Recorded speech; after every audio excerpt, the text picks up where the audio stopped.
Hispanics are causing panic, baby. Let's do it. Shout out to Hispanics causing panics. Shout out to Hispanics causing panics. Orale raza, gfunkyboxing back again for another episode of Hispanics Causing Panic Uncensored. Today I'm being joined by a special guest, the one and only Prophet in the YTBC, Chicano Prophet. What's up, man? What's happening, G-Funky? Always good to be with you, and it's always good to talk shit about Jamal Charlo, so I'm happy to be here. And we are also joined by my co-host, the dragon of the YTBC, D-Style Boxing. What's going on, man? What's going on, guys? How is it going? I hope it's going well. What's up? What's up? Everyone's good, man. Are you crudo today or what? Partying last night or what? No? You good? No, not really tired as shit. But no, I haven't drank. Well, sure. No, I'm right there with you, man. Dude, going back to work, 4 a.m. It's been tough after a year off, man. Let me tell you, I'm really tired this week. But I appreciate everyone for being here. Don't forget to hit the like button. Don't forget, if you're new to the channel, subscribe, hit the like button, and hit that notification bell and click all. This way you know every time I'm live or anytime I just drop a video. We got some of the homeboys here, Run PMC, LT. This is Jack Malloy Jr., JC's here. So, yeah, man, I figured I'd make a video about some of the things that I've been seeing, man, around social media and in the boxing communities here on YouTube. People complaining about this fight, man. Now, I think we all can agree that Billy Joe Saunders is a good matchup style-wise for Canelo. Right or wrong? Oh, yeah, good fight. I love the fight. I think it'll be his hardest challenge on the road to undisputed for Canelo. Agree. You could be right, yeah. I think style-wise he presents a lot of trouble. I've talked about that over the weekend with a live that I did. So we can talk. We'll talk on that too as well. But for right now, I want to talk about this first. Let's get the first part of this out of the way. This Euro bum talk. I'm getting sick and tired of hearing this every time somebody that these guys don't like, these narrative guys don't like, push this stupid shit, man, that everyone's a Euro bum that comes from Europe. Chicano Prophet, what are your thoughts on that, man? I don't like the term, especially when we're talking about legitimate champions who've earned their titles legitimately, and a lot of them are undefeated. If they haven't been beaten, then how could they possibly be a Euro bum? If they fight somebody who's elite and then they get beaten, that doesn't equate to them being a bum. People need to have more respect for English fighters, in my opinion. And on top of that, too, they've established themselves as a legitimate pillarstone of boxing. So has their fan base. And I think we need to start giving them some more respect. I mean, look at where Tyson Fury's at. Look at where Billy Joe Saunders at. Josh Taylor. I mean, we can name more fighters, too. I mean, the UK is doing a great job representing their side of the pond for boxing. There's been a lot of good fighters that come out of the not just UK, but in the European continent, as a whole. We've had fighters from, obviously a lot of fighters represent the United Kingdom. We've had fighters from the Eastern European, from Russia. Just all over, come over and do good things. We've had two brothers rule the heavyweight division for years that were from the Ukraine. Lomachenko was one of the top guys pound for pound. The last undisputed heavyweight champion of the world was Lennox Lewis from England, where he represented England. Anthony Joshua's a guy who's got pretty much all the belts. Tyson Fury's got a belt. Like, I don't know, man. It's just getting on my nerves. What are your thoughts on that, D-Style? Well, my issue is the following, man. I mean, we're kind of flirting with xenophobia, aren't we? Like the more you kind of refer to people like that, like just this idea that the guy's from Europe, so he's a bum. I mean, I know a lot of people like to try to play with it a little bit, but listen carefully to what they say. It's like, oh, no, not all of them. Some of them are good, but for the most part, you know, they're bums. I don't look, man. If you're gonna say it, just say it, right? But that's cool, you know. But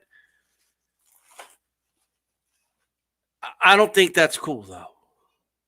Myself, I don't think, you know, labeling a fighter, like just assuming a fighter ain't shit simply because they're from Europe. Like I don't think that's like good at all. I mean, I still remember when Dmitry Priyov like dominated, outboxed, and then knocked out Daniel Jacobs. Right. This is when Daniel Jacobs was undefeated. He was the up and coming, you know, American fighter and all this, and this unknown European fighter destroys him and stops him. Right. This was before the cancer, by the way. This was an up and coming Danny Jacobs, and I do remember people like trashing Jacobs for that. Like, oh, I can't believe he lost to European. You lost to European dude. Like I just think that's like over the top, to be honest with you. You know, especially in a sport where it's mano y mano, right? I mean, just simply put, you know, it's lazy thinking. It's a lazy way to label a group of fighters from the other side of the pond, as you might say, and it's not giving an accurate assessment, you know, of what these fighters are all about. You know what I mean? Now I don't know how many UK boxers you've sparred in Seattle, Washington, boxing historian, but I don't think you sparred the best of the best out there, or this statement wouldn't really hold any validity, in my opinion. But hey, I respect your experience. Yeah, I mean, it's experience. It's you know, hands-on experience. What's going on, Gangsters Playground? Thanks for being here, man.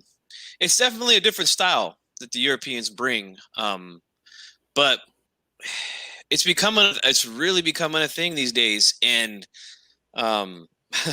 Puerto Rican rum, you might have hit it right on the head with this one.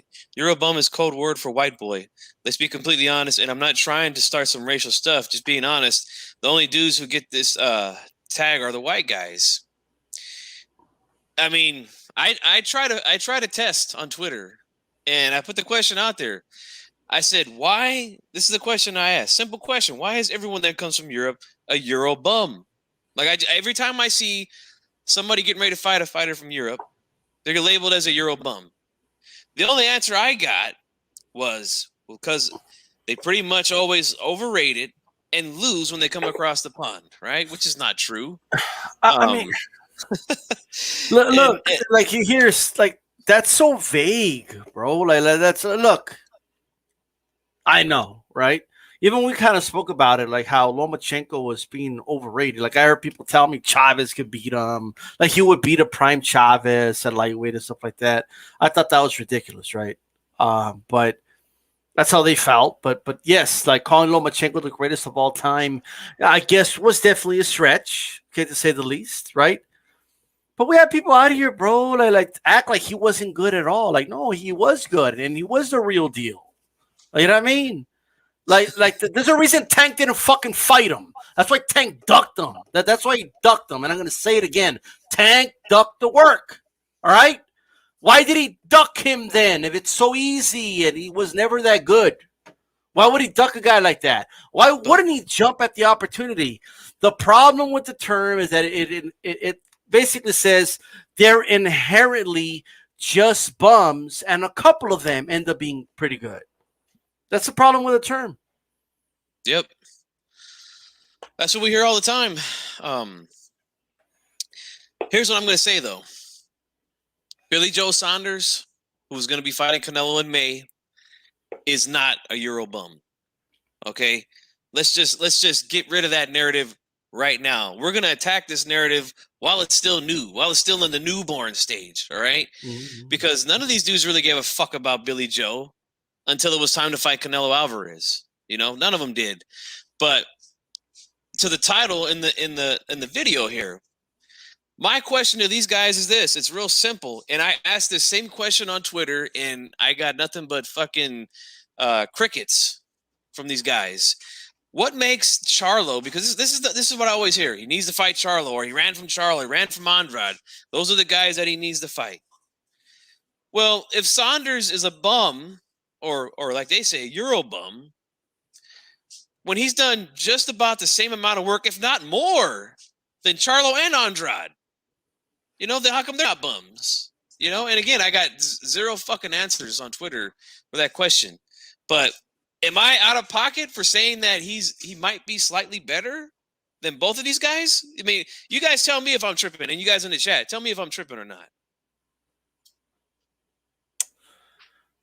Look, judge fighters by their merits and who that individual fighter is, right? Not where they're from.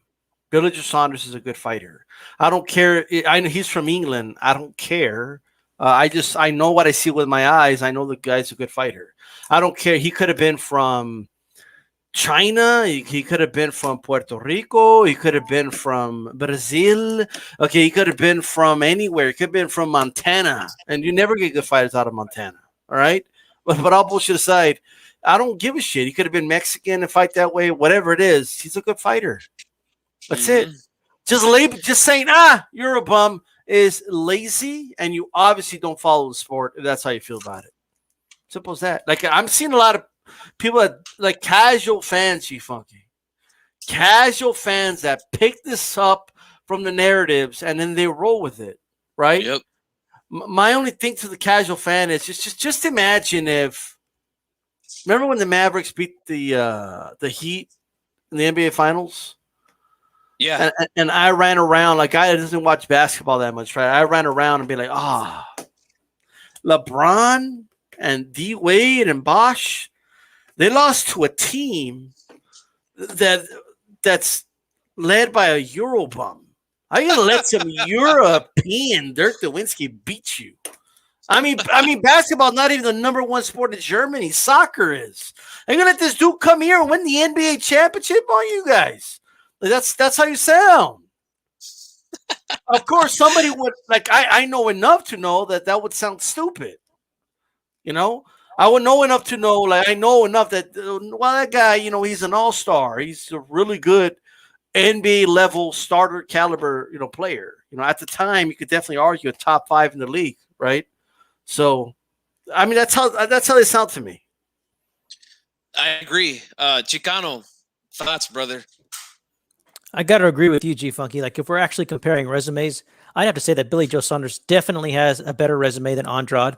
I think if those two were to fight each other, I think I would favor Billy Joe. I also think that he would be the betting favorite, and they have similar styles. So to me, I think Billy Joe is an upgraded fight for Canelo no matter what. Now, I do think that somebody could make an argument that Jermall Charlo might have an equal resume to Billy Joe Saunders. Maybe. They're both undefeated, 2 division champions.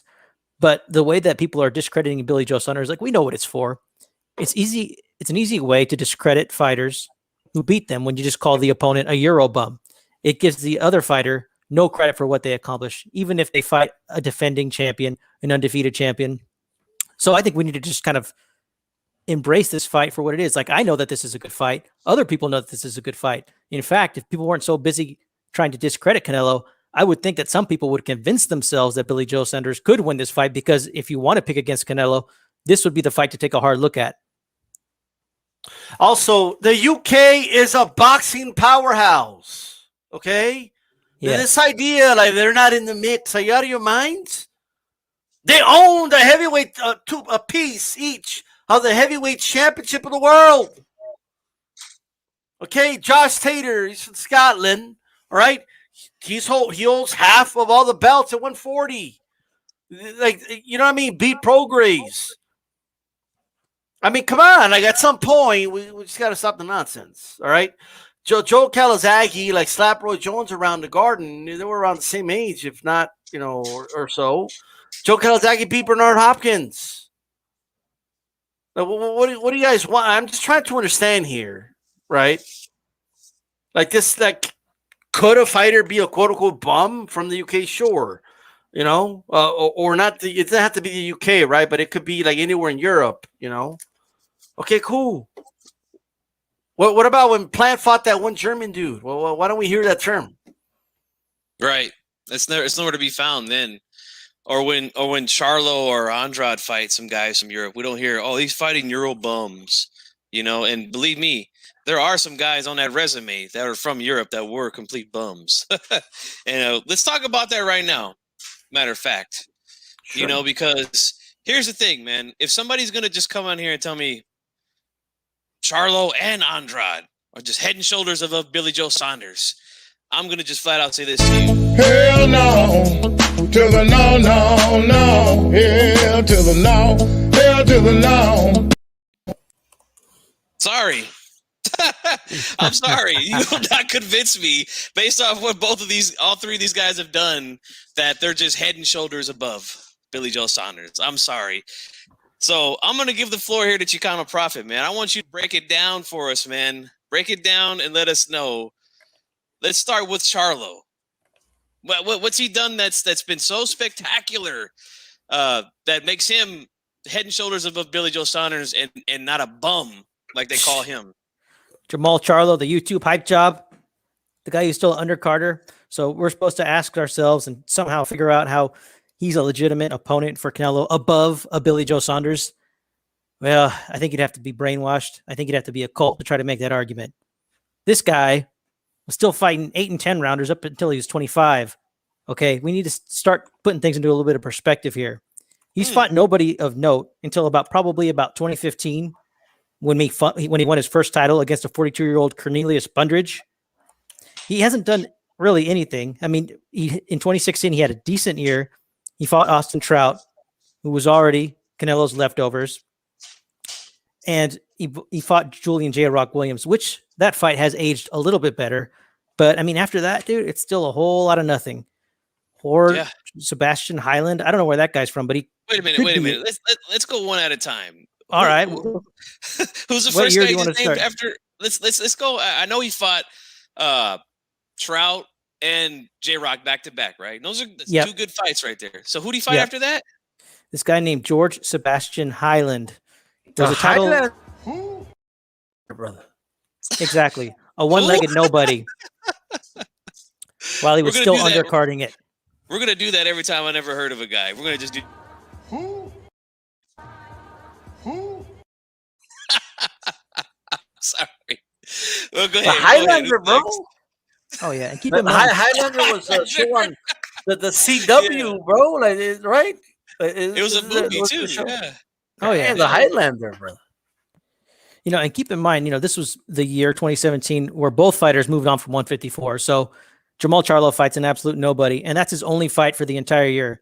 Meanwhile, Canelo in May fights Chavez Jr. and then fights Triple G in September, a 3-belt unified undefeated champion. And then in 2018, Jamal Charlo decides to warm things up with Hugo the Boss Centino Jr.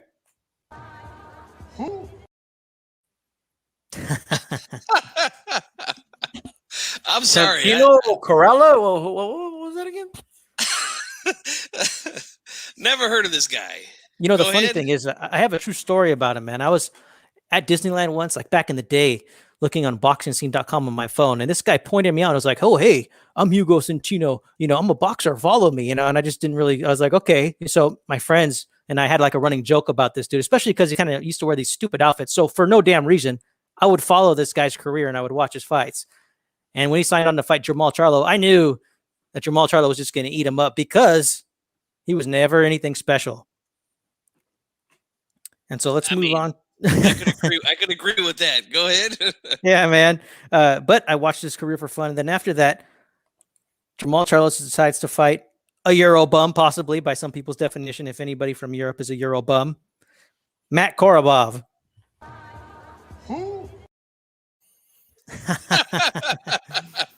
Matt Cornball.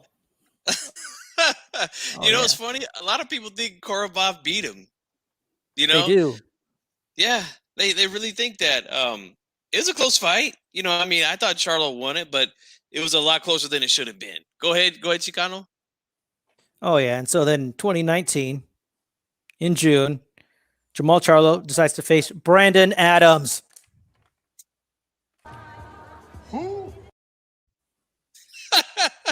Didn't Adams just get a big win, though, right now? Well, they're trying to hype it, just like they hype Korobov after, anybody that Jamal Charlo has faced and beat, they try to pick up. You know what I mean? That's just what the cult members do. Yep.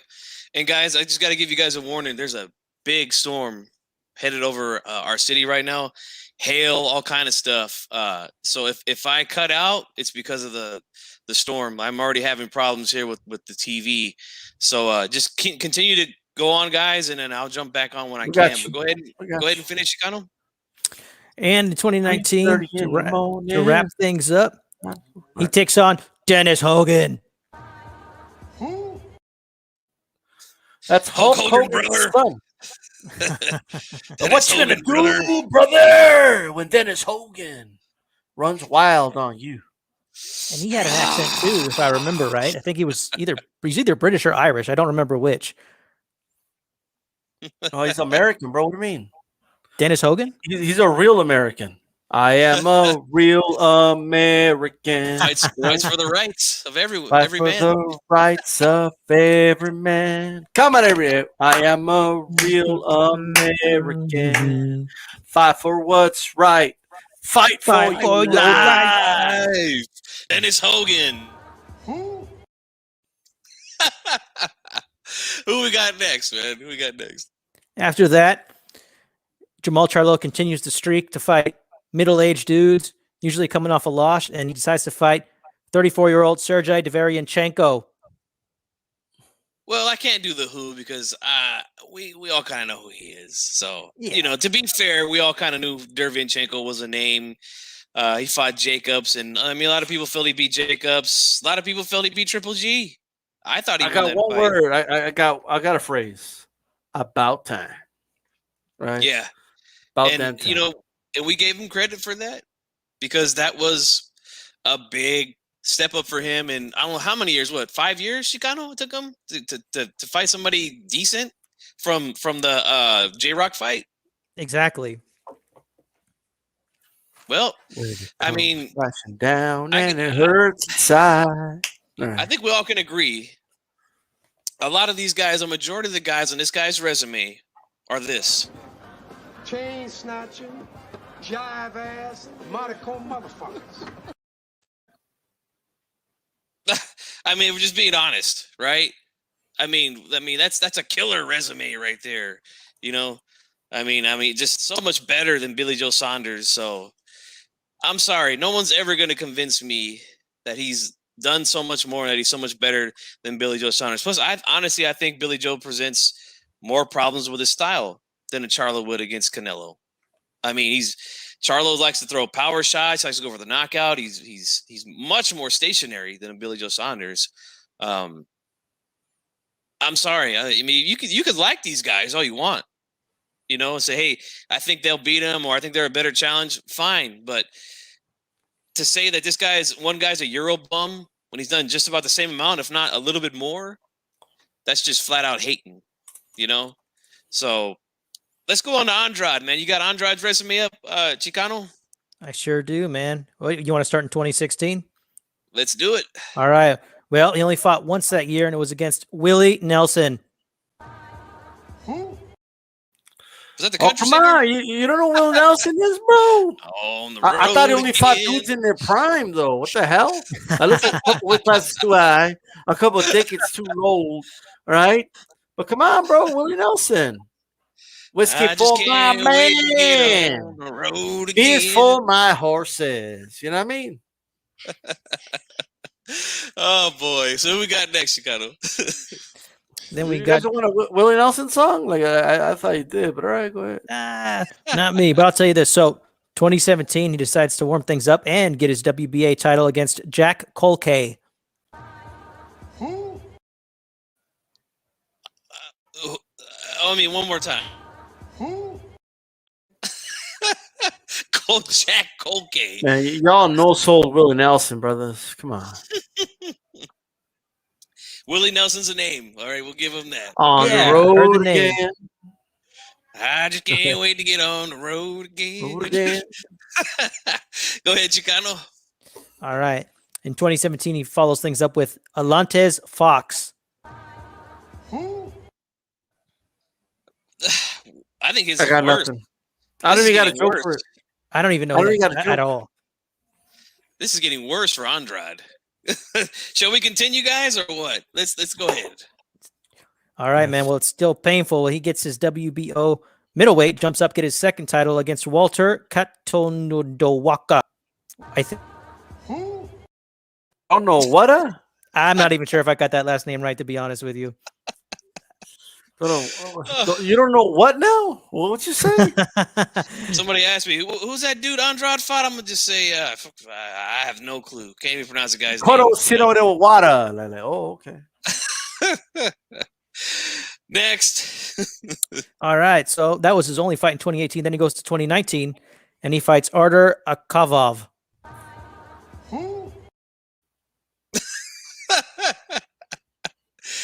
Oh, this is terrible, man. I think this is worse than Charlo. I got to be honest with you. Definitely. At least by this time, Charlo had Trout and J-Rock. But this is just awful. It's Flat painful, out awful, dude. man. Yeah. Who's next, Trout, man? a.k.a. Canelo's leftovers. Just putting that out there. That's right. In 2019, we have Makjag Sulecki. Suleki's a good win. That's a good win. It's all right. It's an upgrade. It's an upgrade. Yeah, I'd say it's definitely an upgrade. But still. Remember when he pumped up that win too? Yeah, I do. Yeah. It's fun to hear when he tries to pump it up. All right. Who's next, man?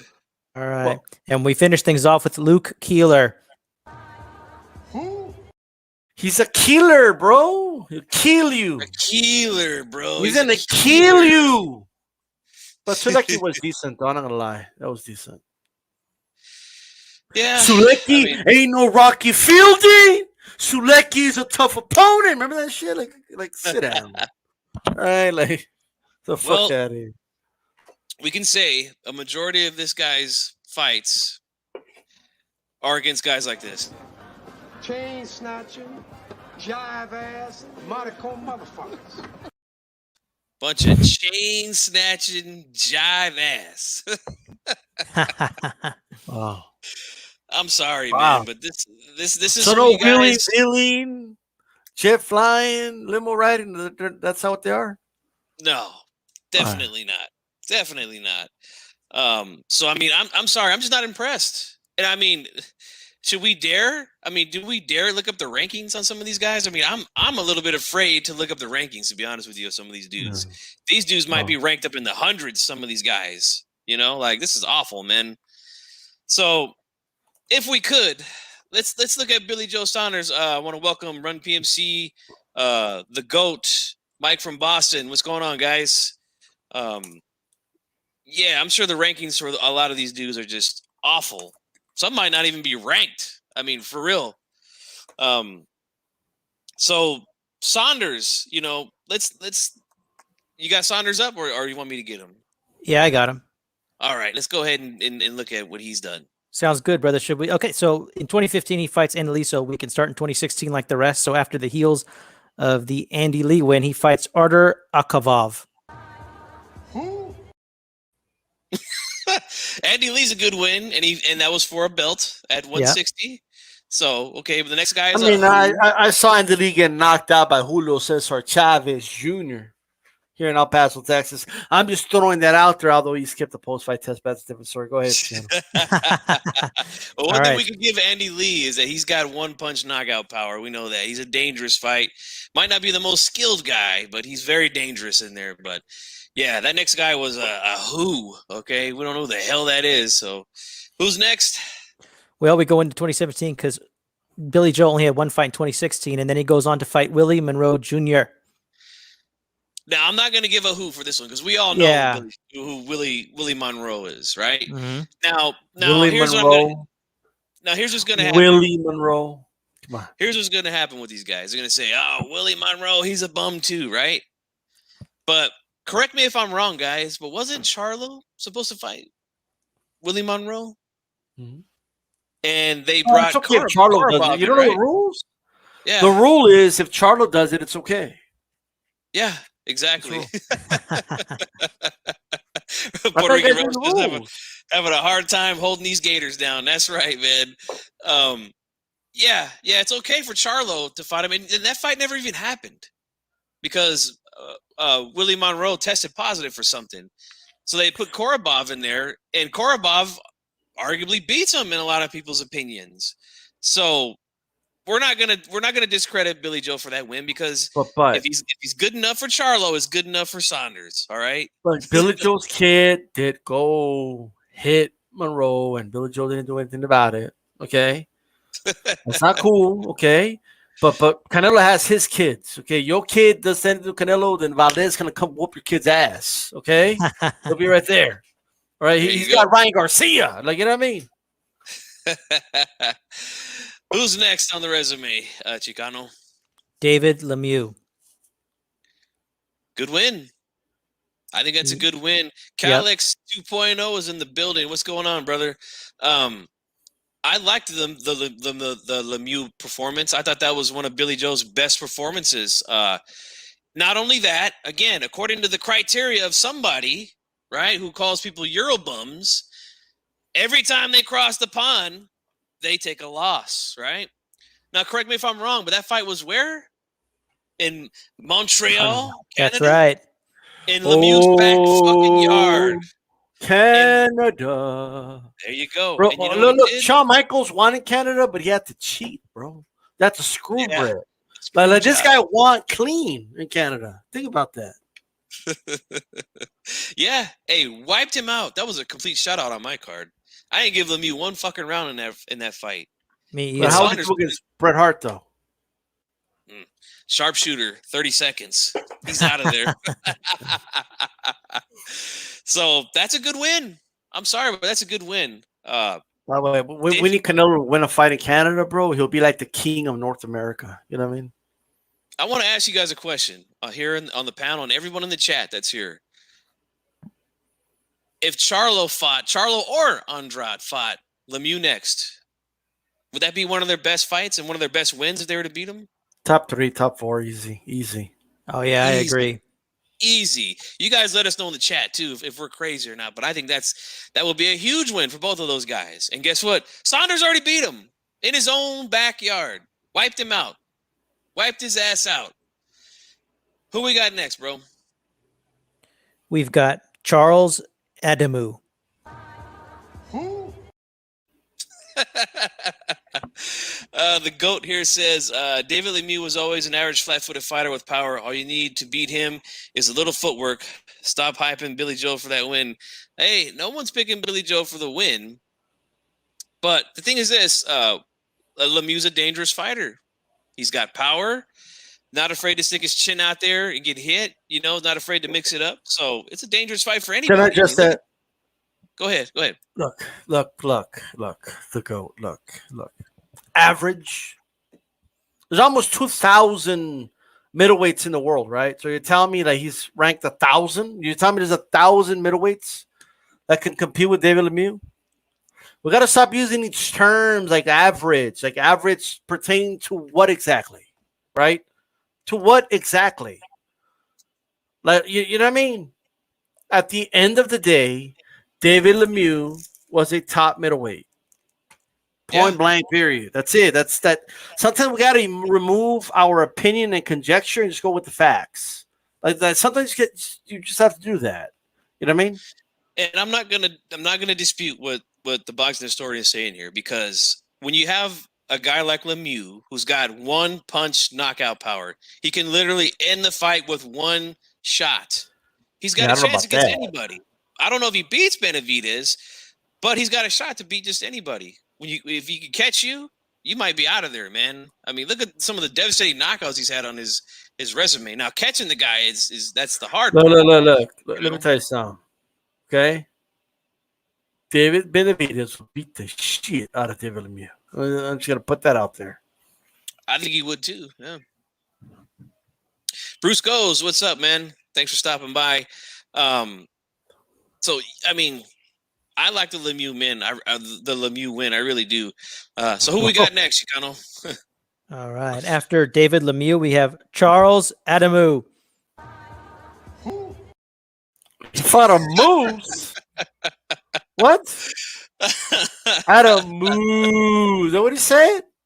Ooh. Okay, first, real quick. The GOAT. elite is just a word which many can interpret in different ways. Elite could be one of, like top 3 to some people. It could just be once in a generation talent. It could be anything. Define what you mean by elite, and I'll tell you if I agree with you. I don't think he was ever elite, but I think he was definitely one of the top middleweights at that time. We have to define what his term of elite means, right?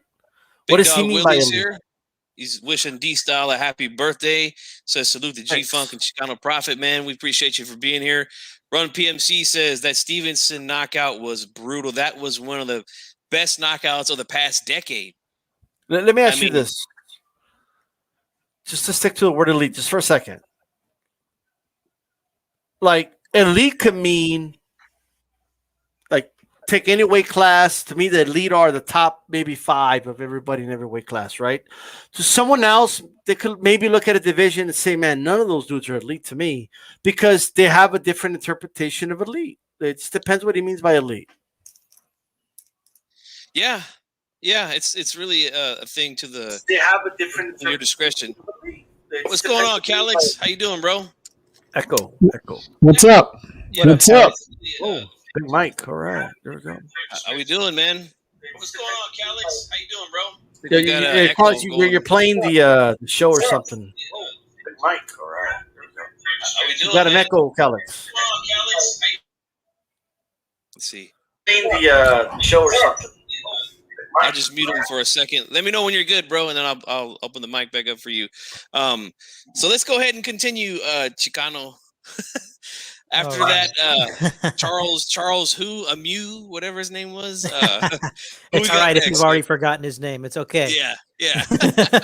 All right, and this one is for the vacant WBO super middle title. He fought Shafat Isufi. I don't know what that is. Yeah, I don't know. You fought Borat? Is that who we fought? I think they're cousins. Santiago Media's here. What's going on, man? The GOAT says, let's see, David Lemieux was not elite. Elite means a complete fighter with no glaring hole in his game, sound in every area, and is not protected from a certain style. Okay, wow. That's a very short list, though, brother. Like, you know what I mean? Like, that's like, I would say this. I don't think Lemieux was ever protected from anybody. I mean, they put him in there with Saunders, who's got a tricky style. They put him in there with Triple G, who was the best middleweight at that time. He's been in there with some guys. Stevenson, who's a guy who can crack. I mean, I get what you're saying, and we're not trying to say that he's a great fighter or anything like that. We're just saying it was a good win for Billy Joe Saunders, especially in Lemieux's hometown. You know, the GOAT. While we continue, he still has some homework for you. Give me 5 names that fit that criteria in the sport today, and let's see if it's true. Like, if D-Style could point out some of the glaring holes. But go ahead. I agree with your comment, Cholo Boxing. The name looks good on the resume. We're just basically going through. We just went through Charlo and Andrade's resume over the past 5 years. We're doing the same thing with Billy Joe because we're getting tired of hearing that this guy's a Euro bum. He's done just about the same amount, if not more, than these guys that they want him to fight so bad. You know. So let's go ahead and continue. We're almost there. Chicano, go ahead. Who's next, man? That's right. We're almost done. The next opponent Billy Joe Saunders faced was Marcelo Esteban Coceres. By the way, that was on the undercard of the Gamer card, right? The KSI Paul. I think that was on the undercard of that, if I'm not mistaken. What the hell's that guy? Man, maybe Calix knows. Yes, it was. That's Calix's like high school friend or something, isn't he? Like something like that. No. He might have driven in an Uber. All right. Who's next? That's why it sounded familiar. All right, and we finished things off with Martin Murray. Well, we know who Martin Murray is now. Yeah, but is Martin Murray? Martin Murray was though? gray hair, bro. Okay, Exactly. like Martin Murray. Yeah, that was a is late like the Martin Murray. ghost. Yeah, The So we ghost can't- of Martin Murray.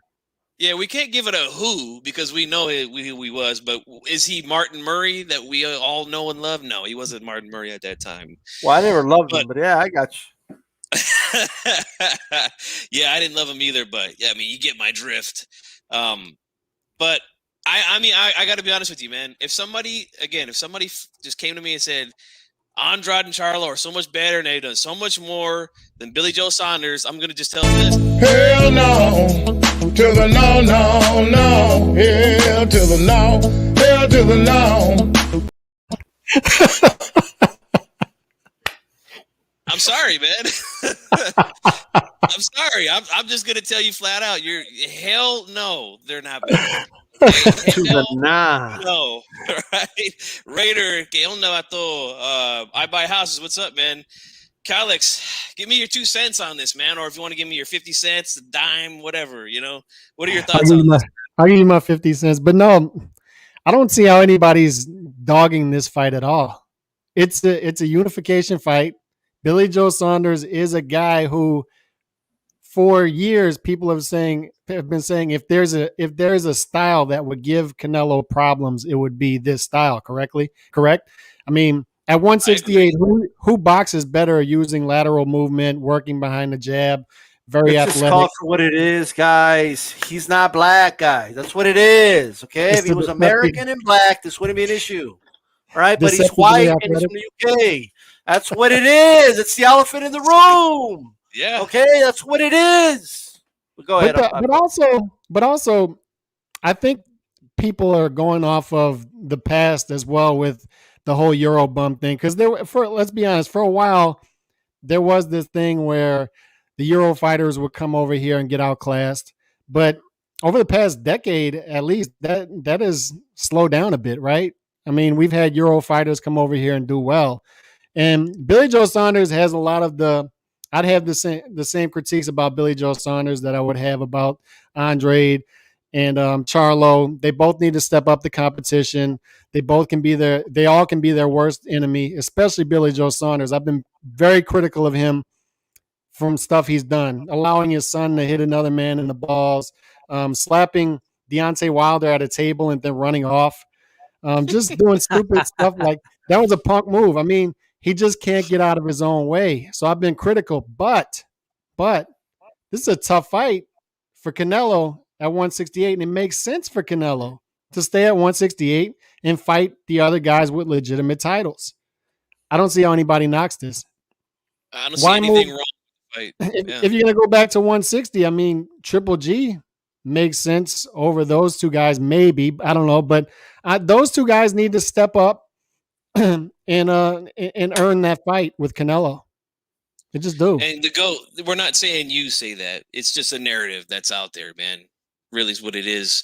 And again, the one guy who answered my tweet on Twitter just said, "What makes them bums is that every time they come over here, they lose, and they're mostly overrated." Yet again, we gave the example. Saunders flew over to fight Lemieux in Montreal, in his hometown, and waxed him, beat him every round.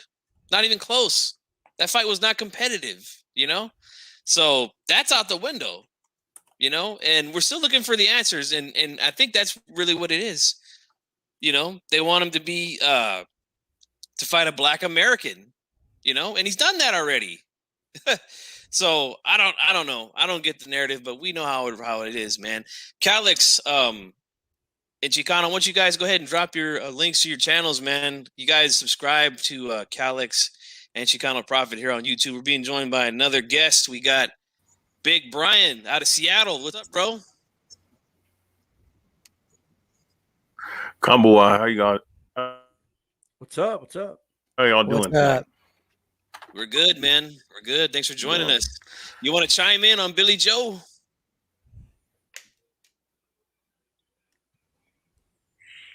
Hell yeah, man. I'm Billy Joe.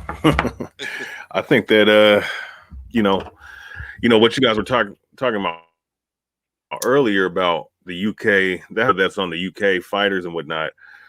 I mean,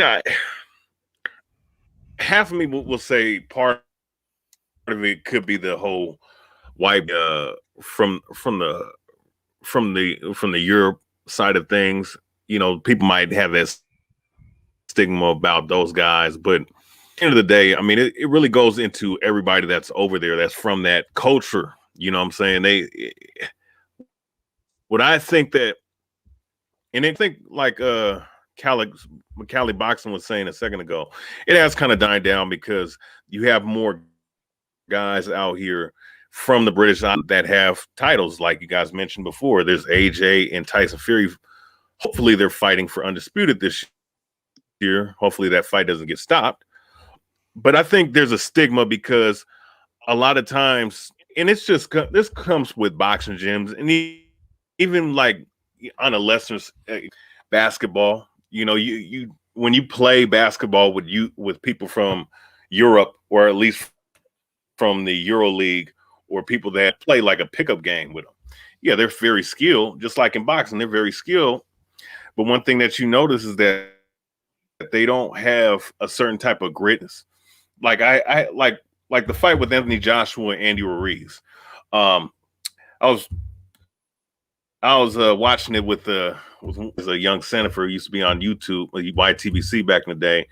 We was watching that fight. He was like, man, see these guys. He's like, man, these guys from the UK, they're not tough, man. AJ's letting this guy go up in there and whip his ass, basically. So I think that stigma has always been around.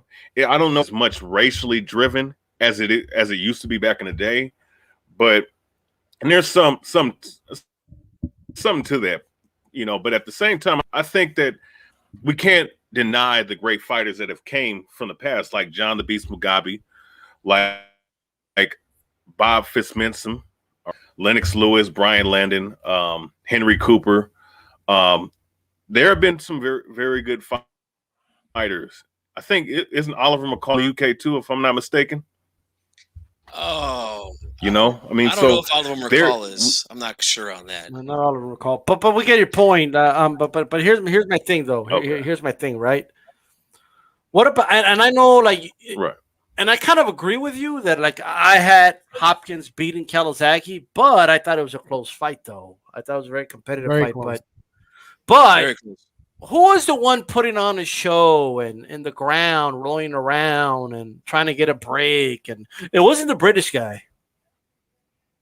It was the guy we call a legend, in Bernard Hopkins, right? Mm-hmm. I mean, but they go around saying that American fighters that they like to roll in the ground, and like it's just because Bernard Hopkins did it, and several fights, by the way.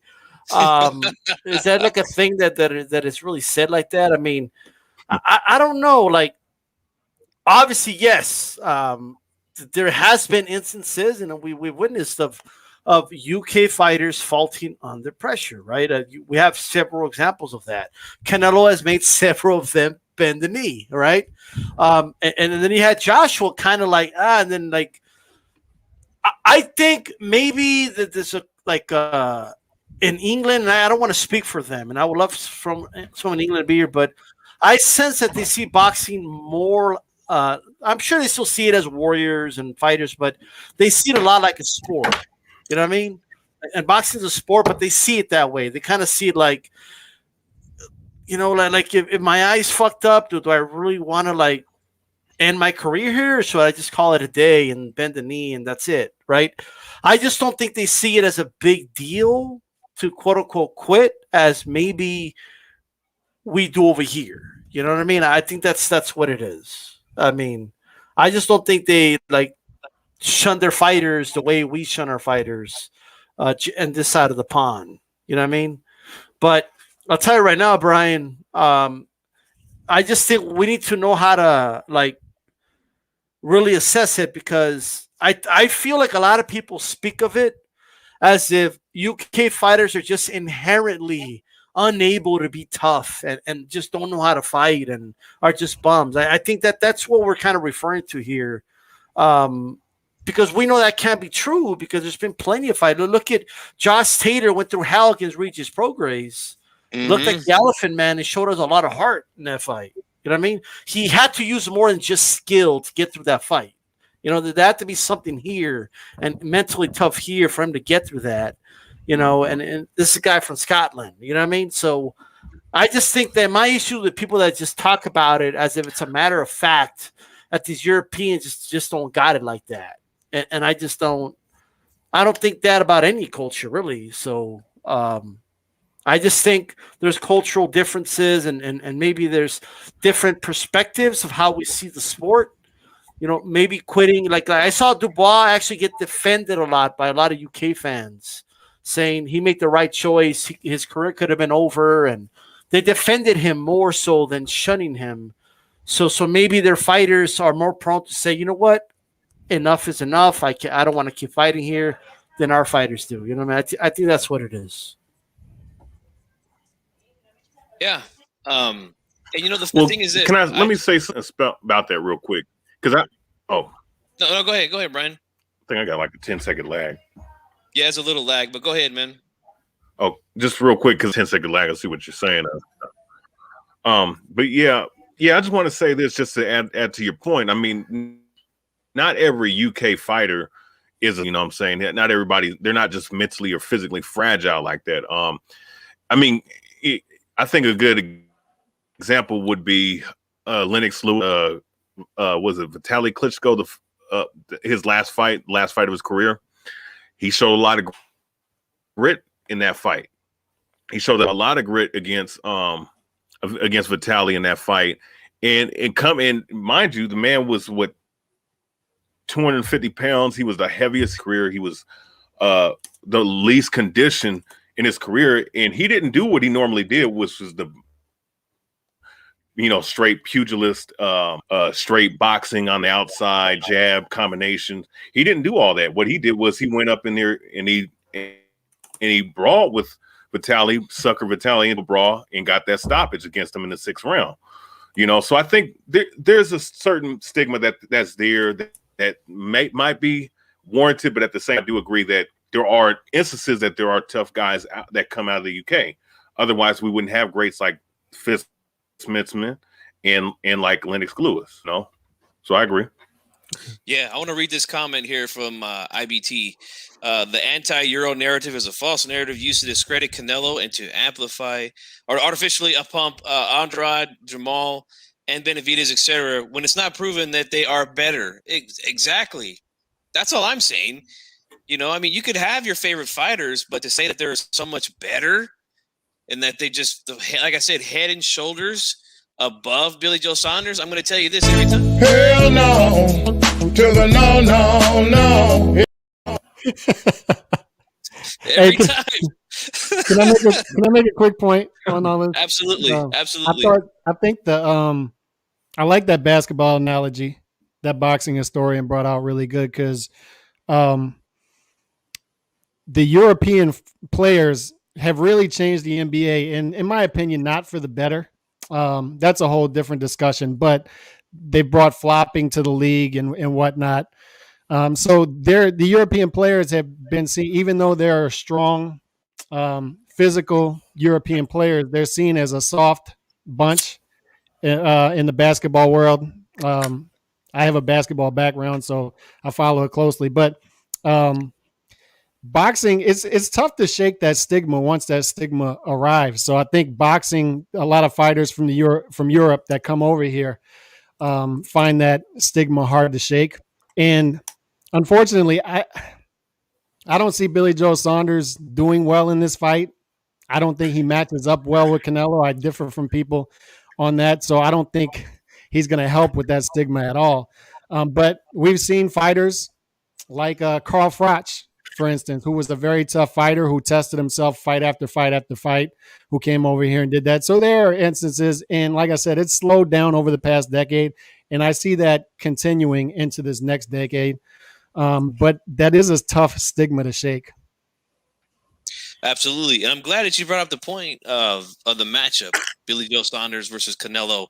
Shout out tonight to Akulo. Welcome. Yeah, we got our man here, 92 AKU, a long time faithful of HCP. Thanks for coming on, man. What's up, bro? Hey, thanks for having me, guys. What's up, everybody? Anytime, man. Anytime, brother. Anytime. But yeah. So I brought the point up Saturday. Since there was no boxing last Saturday, I figured I'd jump on. And Apple says Calix loves him some Froch. But look, Carl Froch better than Joe Calzaghe, and I'm willing to die on that hill. Woo! Woo! We might have to get Calex versus Maestro on that one, man. But I brought up the point. I agree. I brought up the point that has Canelo improved a lot over the years? Absolutely. There's no doubt about that. He's definitely a different fighter than what he was, 5-6 years ago. But I still have not seen the cutting off the ring improve. And the reason why I'm saying that is because he has not been in with a lot of guys that have shown him the movement. Now, if Billy Joe Saunders comes in and gets on the bike, stays on the outside, gives some lateral movement, I'm not so sure he could do that. I'm not so sure he could cut the ring off because in the past he's had trouble with it, So I'm going to go ahead and start with the 92 AKU since you asked me to come on right after that show. So go ahead, man. Give us your thoughts. On the Billy Joe Saunders fight? Just the cutting off the ring in general, or if you want to talk about Billy Joe, if you think he can do it against Billy Joe. Yeah, I think this fight's a mismatch. Yeah, he can't hurt Canelo.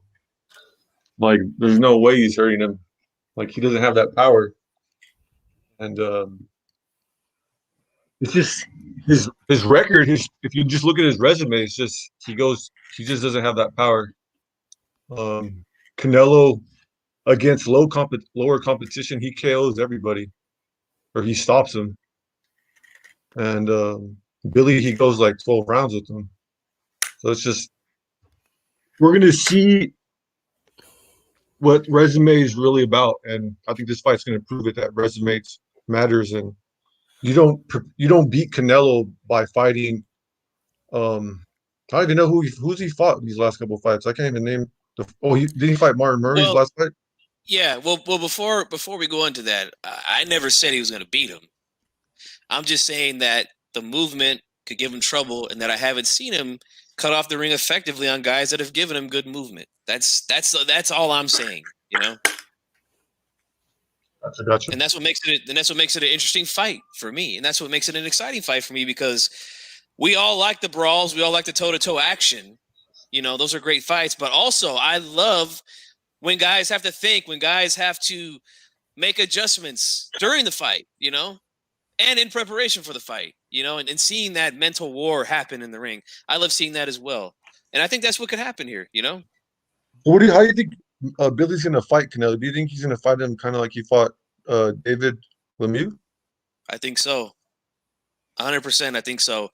Because I think they know movement can give him some trouble, and they know they can't stay in pocket with him. I mean, that would just be the end of the night. He won't go 12. He just won't. If I may, really quick, 92. Are you saying you don't like the fight? Is that what you're saying? Yeah, I'm not that interested in the fight. I don't think Billy's that good. So that's what I was going to get at. Like, do you think this is a cherry pick by Canelo, or you think it's just like it just isn't going to be competitive because Canelo's that good? Like where do you stand exactly? Yeah, I'm trying to figure out where you're at. I don't think it's Billy's fault. I don't think it's his fault. But just that he has a belt. Like he's just in a couple levels below Canelo. Well, I think mostly there's a lot of fighters below. And I don't think he's a better boxer than Amir Khan. And Khan was outboxing Canelo for like the majority of the fight. So you got those last 2 rounds. Well, here's what I'll say about Khan. Now I thought Khan won at least 3 rounds, maybe 4 in that fight. A couple of those rounds were close towards the end, but he did move very well in that fight. Obviously the foot and hand speed was very apparent in that fight. But I think what separates the two is that I think Billy Joe Saunders has much better head movement than Khan. If you go back and watch that fight, Khan, I mean, he did slip some shots, but a majority of the time he was just getting away with his legs, as where Saunders can't do the same thing, get away with his legs, but he also has very good up and down change levels, pivots very well out of the corners. I think he's very underrated as far as his boxing skills, man. Billy Joe Saunders. Calix, you want to touch, man? You want to touch on that? Yeah, and plus I would say that he has a much better, I would hope, a much better chin than Amir Khan. Amir Khan had one of the weakest chins in boxing. So we all knew what was going to happen in that fight. Khan would have his moments early until Canelo touched his chin and it was over. But I fully understand what you're seeing as far as not being able to cut off the ring as well as you would like. And stylistically, I understand how some people might even pick Billy Joe Saunders in this fight. I'm interested in the fight. I like this fight a lot. I just think that Canelo is going to show out in this fight because I've spoken on this podcast with you guys a couple months ago, maybe last month, is that Canelo, he has shown issues with lateral movement in the past, but that was with smaller fighters. And Canelo does really well against taller fighters. And when you're fighting a guy with good lateral movement at 168, it's not the same as fighting a guy with good lateral movement at 147. Like Lara, Trout, those guys are quick, and it's tougher to get to those guys. Billy Joe Saunders has a longer body, and although he uses his lateral movement as well as those guys, as you go up in weight, they're not naturally as quick as the smaller guys. So I think Canelo is going to be able to walk him down, get to that body. And the big thing with Billy Joe Saunders with me is when I see red flags outside of the ring, and we talked about it with Tank Davis, some red flags, and Adrian Broner, you can't ignore it with Billy Joe Saunders. There are red flags everywhere with this guy, everywhere. Absolutely. I mean, like I said, when you're slapping a guy at a restaurant and then running off, when your kid's hitting people in the balls and you're getting arrested, all this stuff, he's backed out of fights. I still, to me, it's 50-50 even if he even shows up in 8 weeks. I mean, I don't know, man. I never trust Billy Joe Saunders, and I just don't trust up here with him. I think Canelo is light years ahead up here than him. And plus the lack of punching power too, right? How is he going to be able to keep Canelo off of him if he's fighting off of his back foot with no punching power throughout the fight? I just think Canelo walks him down and wins this fight wide on the scorecards. Maybe Billy Joe Saunders even takes a knee late. I don't know. Those are great points. So I want to, before I let you go, Deuce, I know you're dying to go. Chicano, he's on a time constraint tonight, so I'm going to let him cook. And then, but I want to just say this. I'll give you an example in a minute, the GOAT, but just watch some of Chavez Sr.'s fights against guys that move, and you'll see effective cutting off the ring. Go ahead, Chicano. I know you got a time limit tonight, man, so I'm going to let you go ahead and roll. Thanks, bro. Well, if you watch that Billy Joe Saunders, David Lemieux fight, I don't think that's a blueprint to beat Canelo. Now, I understand that David Lemieux is a powerful puncher, but if you watch that fight, yes, Billy Joe Saunders did go on the back foot, used great lateral movement, but there were other things going on in that fight. For example, there were pockets that were established at certain times, and there were times where Billy Joe Saunders was on the front foot and David Lemieux was backing up. That's not going to happen with Canelo.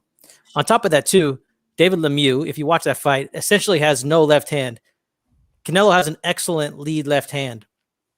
So there's a lot of different dynamics when you break down this type of fight. And no matter what happens, even if Billy Joe Saunders does use that great foot movement, even if he's on the move when he punches, he has to set his feet when he punches. And when he punches, he will be in range of Canelo, who is a natural counterpuncher, who's probably almost just as fast, and is going to be hitting Billy Joe Saunders with bombs.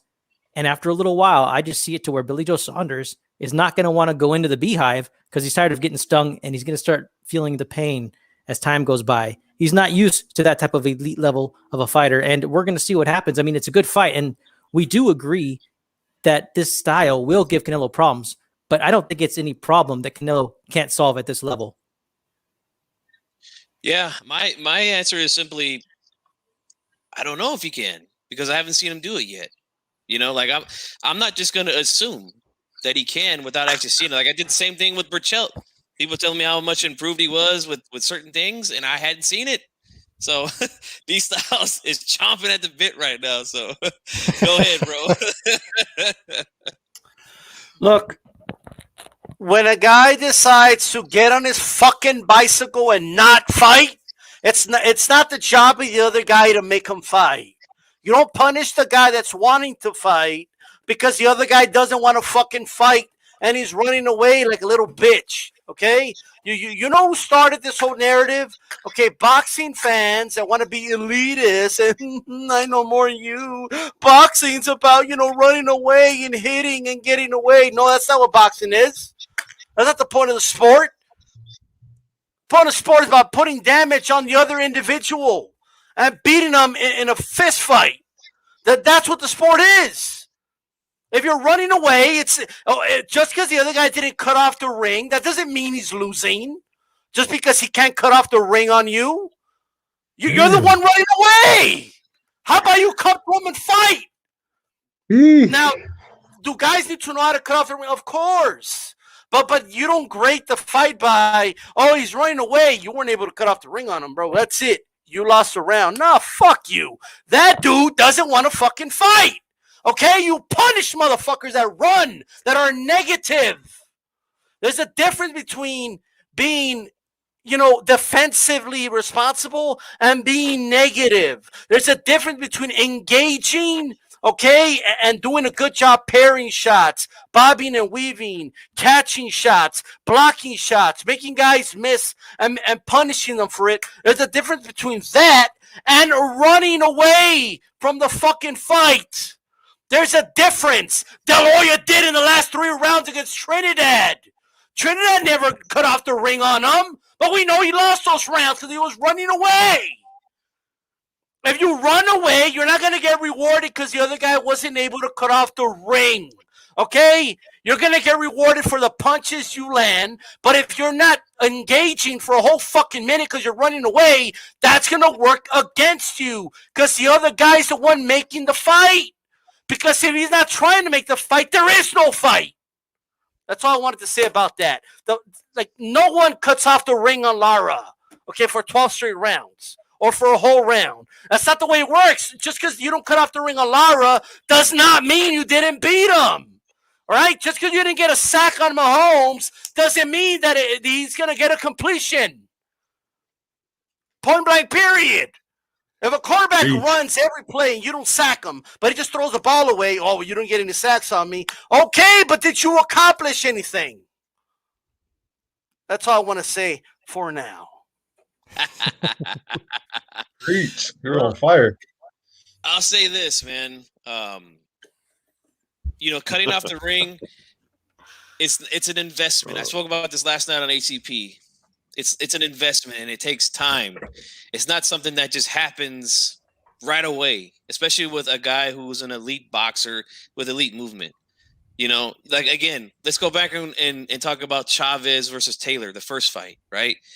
Obviously, Taylor was winning that fight going into those later rounds, but the reason why he was starting to slow down was because Chavez continued to put that pressure and continue to stay with him in that movement, Instead of just going like picture like this. I wish I had a paper to draw, but like a guy's moving in a circle around the ring, right? He's moving like this. Instead of just going straight in at him, right? You're automatically giving him a direction to go out this way or that way. If you're just going to run straight at him. You want to just try to mimic his movement while he's going around the ring. Stay right in front of his face. It's boxing, not tag, G-Funky. Okay, like this whole go after him. He's the mice. If you don't need him, you're gonna lose. That's not the way it works. All right, that's not you don't reward a guy because the other guy couldn't catch him. It's that's ridiculous. That's not what we're playing. That's a different. That's something different. That's not boxing. Defense is part of the scoring, though. So I mean, running away is not defense, dude. That's not running, though. Yes, it is. If you're avoiding engagement, let's call it avoiding engagement is running. Okay, people like to play semantics. Well, if you don't turn around and run like this, it's not running. No, if you avoid engagement, I punish the fighter for that. Avoid engagement for 2 fucking minutes. And then play tag. Tag, you're it. I'm going to run away now. Okay. I hit you 4 times. You never hit me. Well, you didn't fucking fight. It's boxing, not a game of tag, dude. That's not what it is. You didn't catch me, so therefore, that's not the way it works. For me, man. Some good points. Kind of agree with you. Let me tell you something. Laura was hitting him with that right jab. Reagandow was a defensive wizard because he would stand in front of dudes. They wouldn't throw at him. He was waiting to counterpunch them. He wasn't running around the ring for 12 rounds. He was standing like Whitaker would stand right in front of you. Like he would literally stand in front of you, make you miss and punish you, and he would back dudes up. You guys okay, know Whitaker landed over 400 punches in some fights. Hey, G Funky, did you have Lara? Did I see that on Twitter? You had Lara winning the fight against Canelo? I had him winning that fight 8 rounds to 4. Man. I had him winning. I had a big issue with that after the fight because I don't see how you give rounds to a guy who's not throwing punches. Like, I think the best way I could describe it is like, I mean, if you make a guy miss by a foot, I mean, I don't see that as impressive as making a guy miss by 4 inches and then making him pay. Like, I thought what Floyd did against Canelo, that was incredible to me. I didn't give Canelo a single round in that fight. I didn't find it, and I was looking for it. I was looking for a round. I didn't give him a single round. I thought that was beautiful boxing. I thought Trout did good boxing against Canelo as well. He mixed it up well, used lateral movement. But I just thought Lara I didn't see him engaged at all in the fight. I don't see how people were giving him rounds in that fight that he just wasn't throwing any punches. He wasn't throwing any counters. I don't know, man. There's a difference between another basketball analogy. You block the ball you block a shot 5 rows into the stands. Okay, that's great. It's a block shot. But if you block the shot, your teammate gets it in play and then scores a layup, that's points right there. All right. But I just didn't see where you could give Lara rounds in that fight. I saw Trout get rounds. I saw Floyd Mayweather get rounds, but Lara wasn't engaged in that fight to me. I'll let Brian speak on that, but we got Big Dog Willie here. What's up, man? It's been a long time since you've been here, bro. How you been? I'm all right, man. I'm all right. Happy birthday, D Styles, man. What's going on? Thank you. And man, from the 206, man, what's going on, man? Yeah. Anyway, deal with it, man. Man, I live up in yeah, right. Yeah, I'm up in Shoreline. I just moved here not too long ago. So if you know where that's at. So yeah. Oh. Yeah. So Brian, go ahead, man. Give your thoughts on I know we were talking about Gotcha. It always turns into a Lara Canelo debate when we talk about this type of stuff. You love it, G Funky. You love it. Go ahead and touch on it, Brian. I know you got some things to say, man. Man. Oh my God. Man, listen. Listen, with this Lara fight, Lara and Canelo Alvarez, I mean, I don't know how it got brought up again. I think it's like the 3rd or 4th time. But everybody that was watching it with me, there was like 7 other guys, and there were 7 other guys, right? And I told him before the fight, if Lara was gonna give this guy a boxing lesson, what's his name? Oscar De La Hoya, was gonna give the fight to Canelo. He was gonna pay off the judges to give the fight to Canelo. And they didn't believe me, and they didn't. And even before the scorecards were announced, they didn't believe me. They believed me afterwards. Now, Lara, I mean, look, I don't use CompuBox that much, right? But I mean, look. CompuBox is saying that Lara landed more punches on Canelo. Now we know that that's not an indicator of who won the fight, but the activity of the fighter was there. You know what I'm saying? And Landy Lara was landing a lot of right jabs on Canelo Alvarez. Canelo Alvarez did not know how to counteract that, and he did not cut off the ring. There was times where Lara, he would engage. Sometimes he would give up a round or two, but it was clear from a boxing standpoint of who was getting outpointed. At least if you're talking about punch, Lara won that fight and got robbed of that fight. Facts. It was not robbed. I don't see how fact. You can watch that fight 2, 3, 4, 5. Man, Lara won by 1. His own Ronnie Shields said it could have gone either way. Contested rounds, but Ronnie Shields said it could have gone either way. All right. I'll tell you this. I'll tell you this, man. For a guy, for a guy who's he's saying, he's saying that because he got a paycheck from he got a paycheck. I'll say this, man. For a guy who's so efficient and accurate like Canelo is, I don't even think he landed 100 punches that fight. That's how good Lotta's defense was that night. I felt like Lotta controlled the ring all night long. I felt like he landed the cleaner shots. Now, I know you guys like to bring up, he was landing shots to the body. Go back and watch 97. He only landed 10 more punches, bro. Hold on. I'll let you go. Hold on. A lot of those shots he was landing to the body were on the elbows. They were low blows. He was hitting them on the back. You could literally see him hitting them on the ass a lot of the time. Like, those aren't scoring punches, man. I'm sorry. They got to land on the torso. Right. They got to land right here to count. So what if he was off balance one time? You only showed the clip of one time he was off balance. Let's say he was off balance 10 times. That doesn't mean he won the fight. You don't win a fight because the dude went off balance a couple times. That's not how you score a fight. Nothing, man. He wasn't landing nothing. What are you talking about? He landed more power punches against a dude that was only fighting, like trying to engage for 30 seconds of a 3-minute round. Let me tell you something. Who made the fight? If Canelo doesn't try to engage, there's no fight, guys. Okay? It's just Lara running around the ring and shit like a ballerina. Okay? Canelo gets a lot of love, man. Canelo gets a lot of love. That fight against Mayweather, one of the scorecards were a tie, was a draw. That was crazy. I mean, come on, man. I'm not blind to that. Mayweather clearly won. That is an example of him getting outboxed. That did not happen in the Lara fight.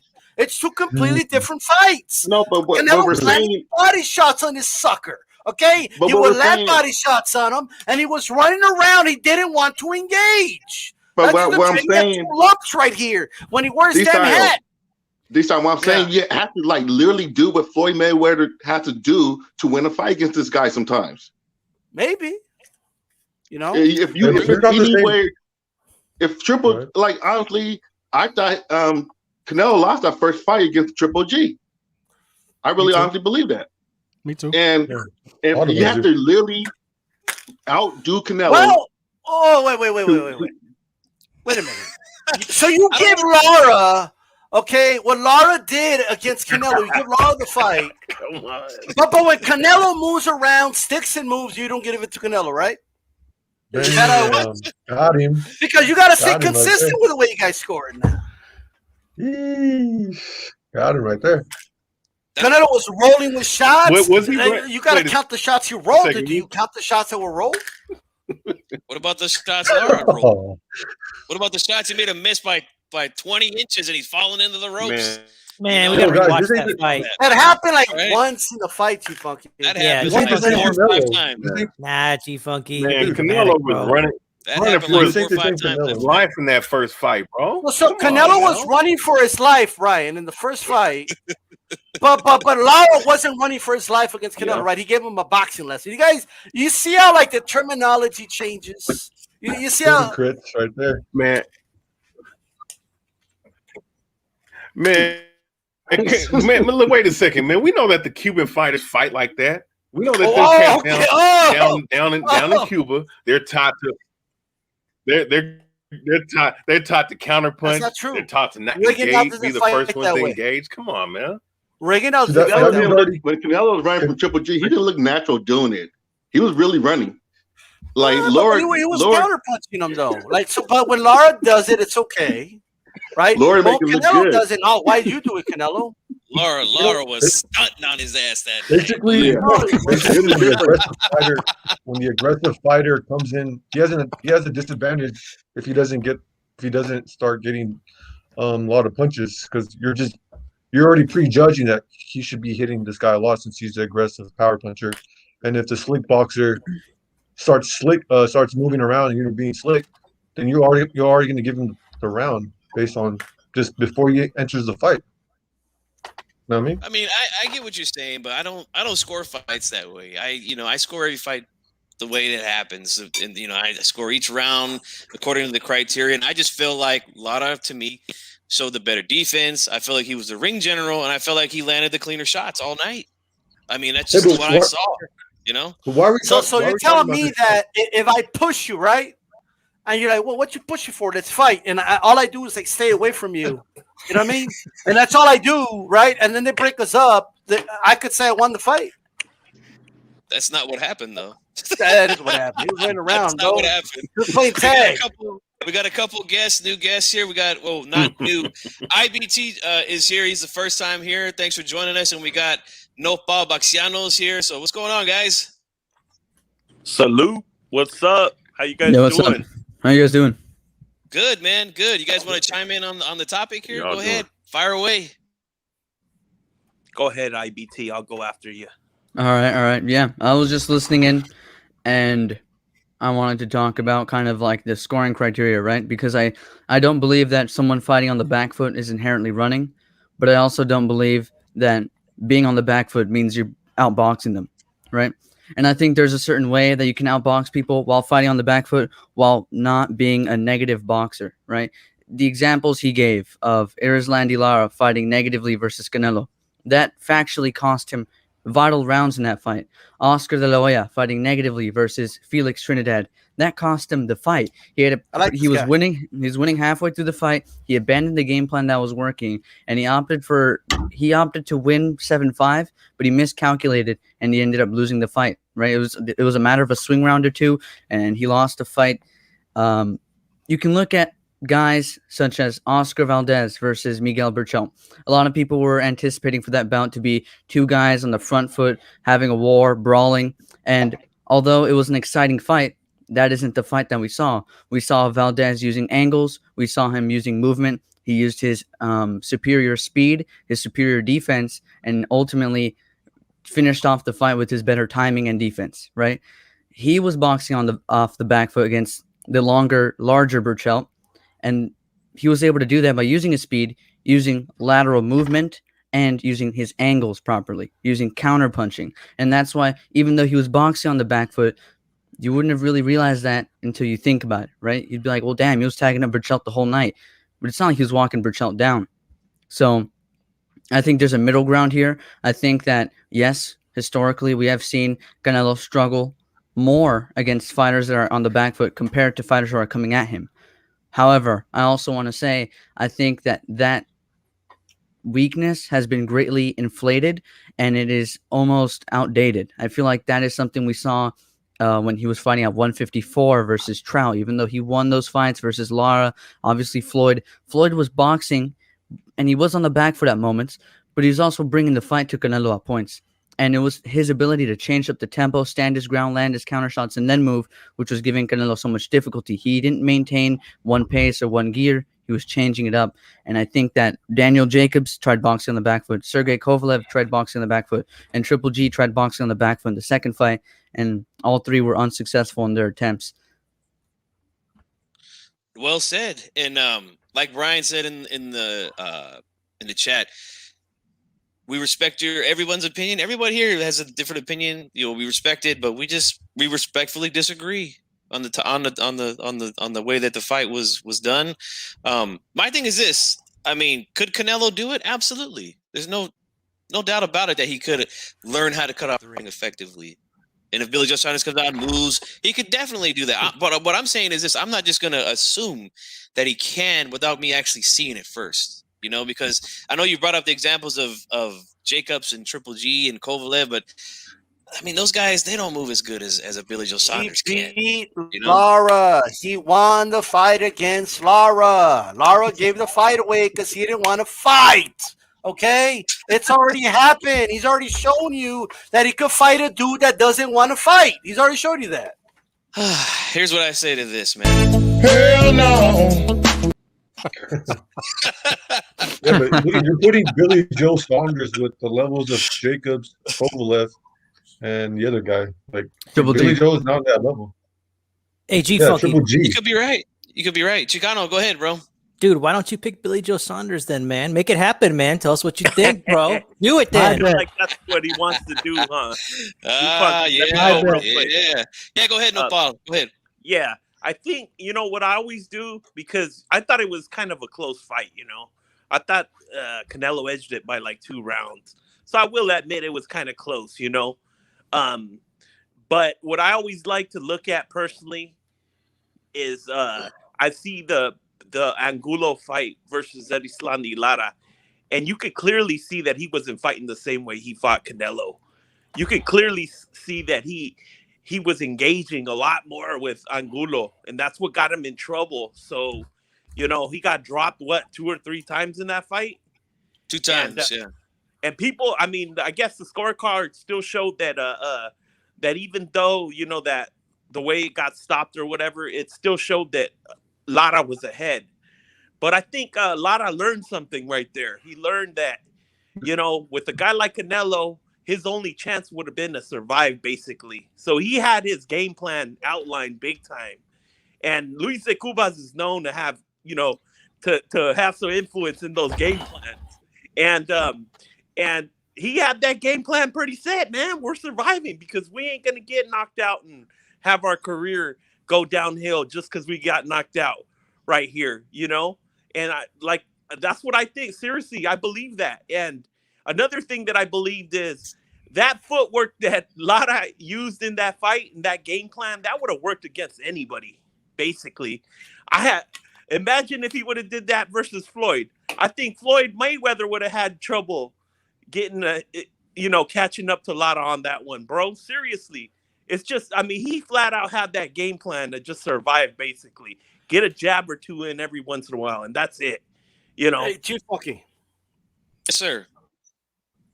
You're a big Joe Louis fan, right? Yeah.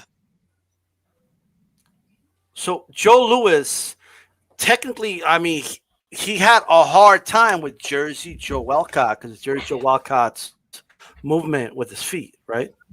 Mm-hmm. Okay.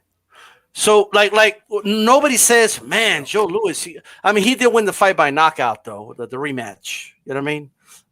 Most feel Walcott should have won the first fight, but that aside, you can't just say like, oh, well, Canelo didn't cut off the ring the way I wanted him to cut off the ring.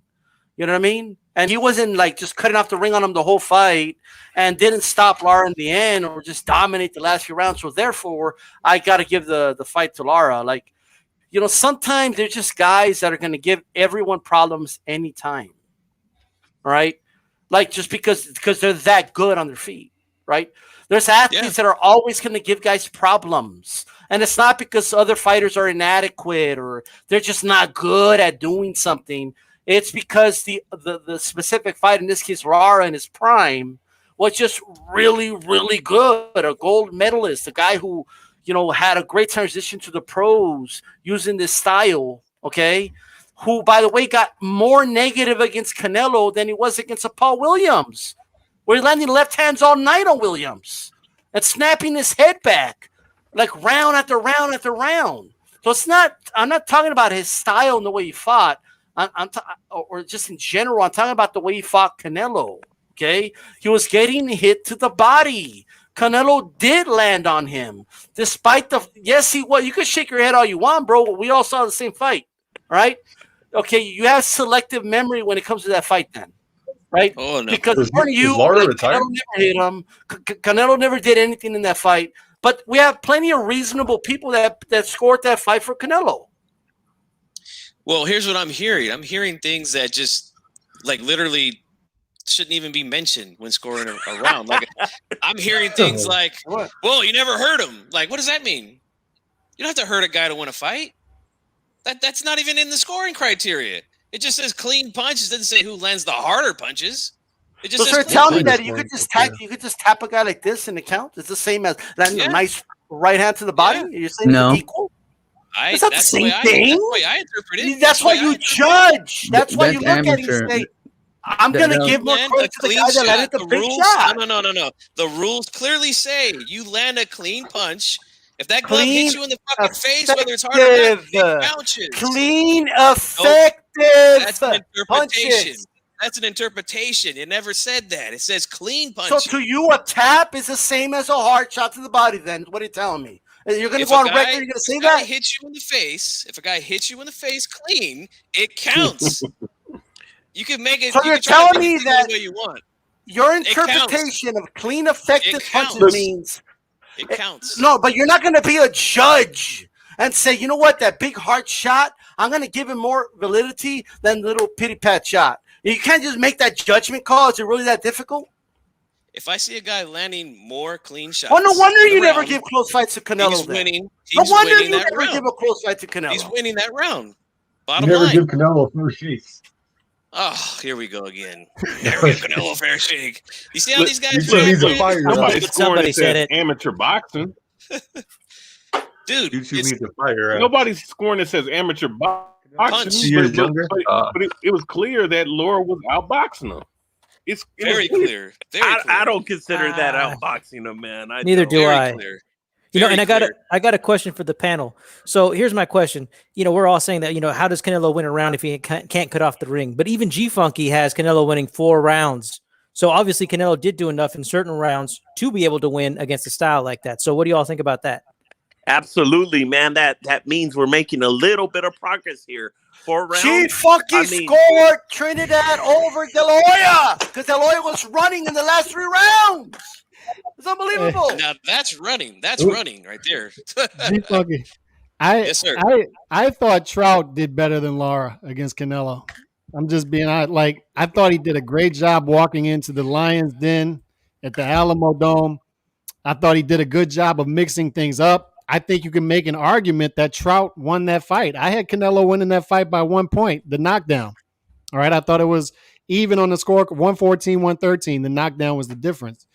But I don't see I don't know how you win rounds when you're not engaged. I don't see how you cut off the ring against a guy who clearly does not want to stand in the pocket. He clearly did not want to stand in the pocket then. And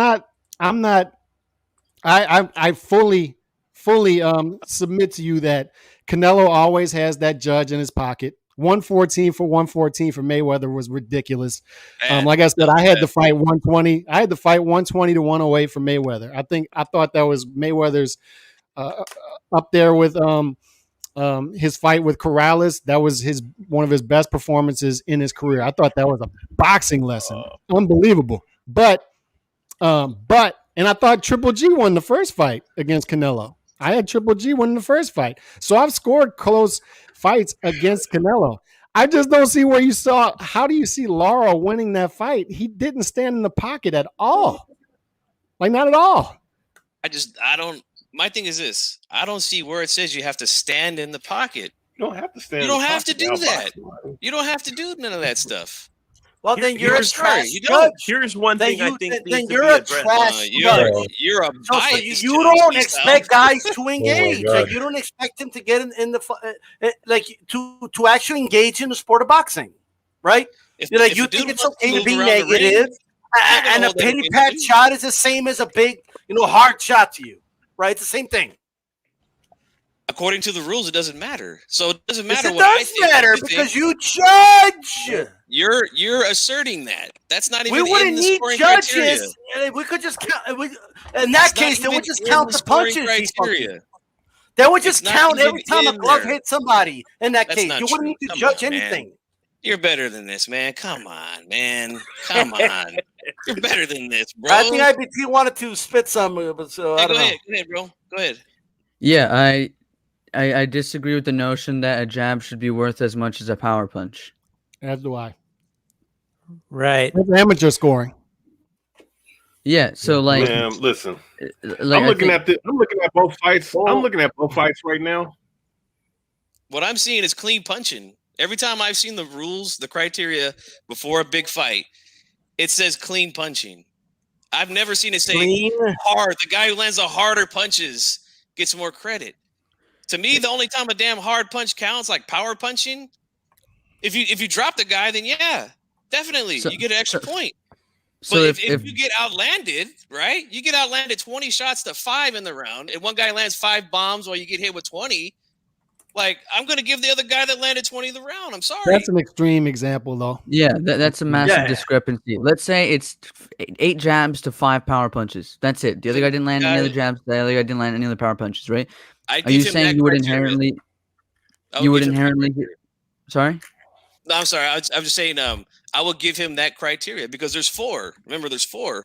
So the clean punching, I will give him that criteria. Yeah, but it's clean punching. It's not who can land more punches. It's effective punching. If it's clean, if I see him land it on the guy's face or the body cleanly, it counts. Right or wrong? It counts, but to different degrees. That is so elementary, bro. That's so elementary. You know what, though? At the end of the day, it's up to each individual judge's opinion how they're going to score the fight. I doubt they have the rule book on them, and they don't judge that way. They just judge whoever they think won the round, and it's there's 3 judges. We all know that, and each one has a different opinion. So that's how these fights are scored. So at the end of the day, when a fighter sets up his game plan or whatever, that's what he should be. That should be part of his game plan, is to convince the judges whatever they got to do with. Could I ask this question? If it's a convincing win, that's what they got to do. It's not really about I'm a jab his ass off. I want to ask a question. Since power punching now is a thing, right? Harder punching it gets more credit than a guy who lands. The harder you hit somebody, it's common sense. Wait a minute. Let me talk. All right, let me talk. Okay. Go ahead. Going into that fight, who has the clearer edge in power, Canelo or Lara? Canelo. Yeah. I thought it was equal, to be honest. I thought, at that point in Canelo's career, it wasn't a fact. Nobody was saying, "Oh, he got hella power." They said he was a strong fighter, and they weren't tagging him as a one punch KO artist. So I'd say they were about the same. Lara can punch. Lara can punch when he sits on him. He didn't sit on anything that night, though. Nice stiff shots.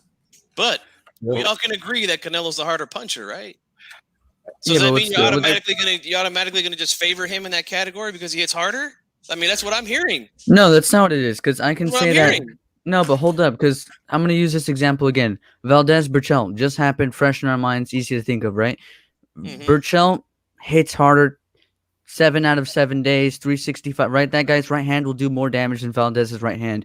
But we were giving the effective punching to Valdez Share my screen, man. because regardless of a discrepancy in quantity, when he was landing his punches, due to his timing, due to the nature of them being counter punches, it didn't matter that they would do less 1-for-1, right? If Valdez throws a right hand with all his might and Burchell throws a right hand with all his might, Burchell is going to do more damage. That doesn't mean you have to give him more credit. But the thing with Canelo and Lara would land a jab and then dash away 2 meters, and Canelo would be landing a body shot. So then I go, okay, what do I value more, a power punch body shot or a jab to the head? Well, I value the power shot more. So it doesn't matter how much damage they're actually doing in that punch. It's the fact that they landed that punch. Same thing with like a left hook from Billy Joe Saunders. If it's a power punch for him, that counts as a power punch. Doesn't mean he has to do as much damage in that left hook as Canelo does in his left hook. He can still get credit for that. Okay. You also have to factor in. I feel like it's an interpretation, but I respect it. Go ahead, D-Style. No, but you also have to factor in, G-Funky, that I know you're making it sound like engagement doesn't matter, right? I mean, if a dude, let's just, they could stop the fight if a fight, like, this is an extreme example, but, they could stop the fight if a fighter gives his back to his opponent, right? Yeah. So, okay. So now that's an extreme example. But if a guy, maybe he's not giving his back, but he's not engaging in the sport that you're part of, right? You're supposed to be fighting your opponent. And they're being negative, which is a thing. I keep hearing people act like that's not a thing. It is a thing. If you're literally not engaging whatsoever, if you're doing everything to avoid fighting, and instead of a fight, it's becoming Tom versus going after Jerry, okay? Or the Wile E. Coyote running after the Roadrunner. That's what it becomes. That's so at that time, it's not a fight. So you have 3 minutes in a round. If a dude is going after some dude for 2 minutes of those 3 rounds, I'm going to give credit to the guy for those 2 minutes, the guy that's trying to actually fight, right? Yeah, so if the like other minute is close, then I'm gonna favor the guy that's being aggressive because the other guy doesn't want to fight. I mean, engagement matters. Like, in order for you to be a ring general, like you have to engage. Like, you can't not engage. You have to. You could say no. It doesn't matter to me, but to many people it does, and to a judge it can matter. All right. Like, you have to engage. It's my opinion. I respectfully disagree. Whitaker was a defensive master. Never ran around the ring. Okay. Can I ask you a can question? call it running all you want, but it wasn't running. But go ahead, IBT. He was running, brother. Yeah, I just because clearly you guys have a difference in how you're even scoring the fight fundamentally, so that's where you're already gonna have a Canelo was. Man, I'm discrepancy. looking at this shit right now. Oh, let IBT go. Go ahead. Yeah, but so how would you guys define someone being a ring general? Because Haplo said it earlier in the chat. Just because you're the one on the back foot doesn't mean you're the ring general. Also, just because you're on the front foot doesn't mean you're the ring general. So then you have to decide at what point is someone actually taking control of the ring, and at what point is someone chasing, or at what point is someone running, right? Let me answer here's that. what I'll say. It's the guy that is controlling the fight while engaging, okay? Running away, all right, and not engaging, okay? A lot of people interpret it this way. Well, he's a ring general because he's doing what he wants to do. Well, anybody could fucking run away from a fight.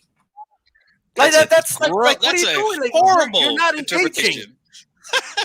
That is a horrible interpretation of what happened that night. Oh my gosh. That's not true. He's a ring general because he didn't. He was being negative, and that's what he wanted to do. Therefore, he's a ring general. That's basically what you're going to say. But go ahead. He fights like that every fight, and they knew that going in. They knew. No, he doesn't fight like that every fight, dude. Yes, he does. He didn't fight like that against Williams. He didn't fight like that against Paul Williams.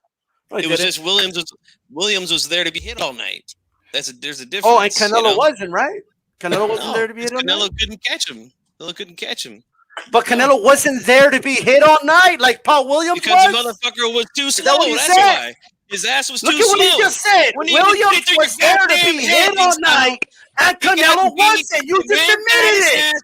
That night, he got if whooped. Canelo wasn't there to get hit all night, even though he was the aggressor. He wasn't landing nothing all night. You know it. Everybody you guys in the heard chat him. knows it. You heard him. All right? Bottom you line. Look, he's wobbly. G-Funk is wobbly right now. He couldn't catch him, huh, G-Funk? He's done. Hey, no, Paul. No, Paul. Listen to what he said. He said Williams was there to get hit all night. That was the difference between him and Canelo. He couldn't catch Canelo couldn't catch Lara, huh? Why couldn't Canelo? He was running too fast, bro.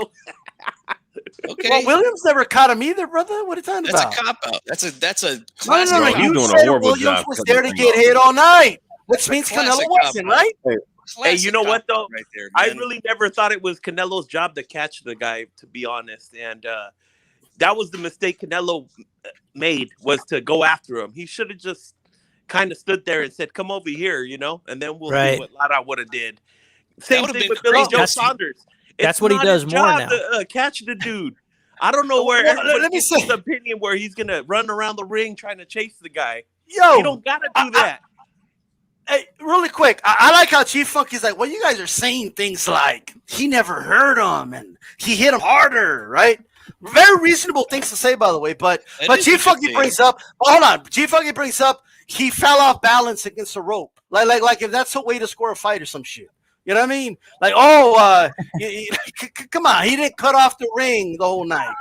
Come on. Yeah, let's just go ahead and sweep that under the rug, right? Good job. He won the fight. Good job. He won the fight.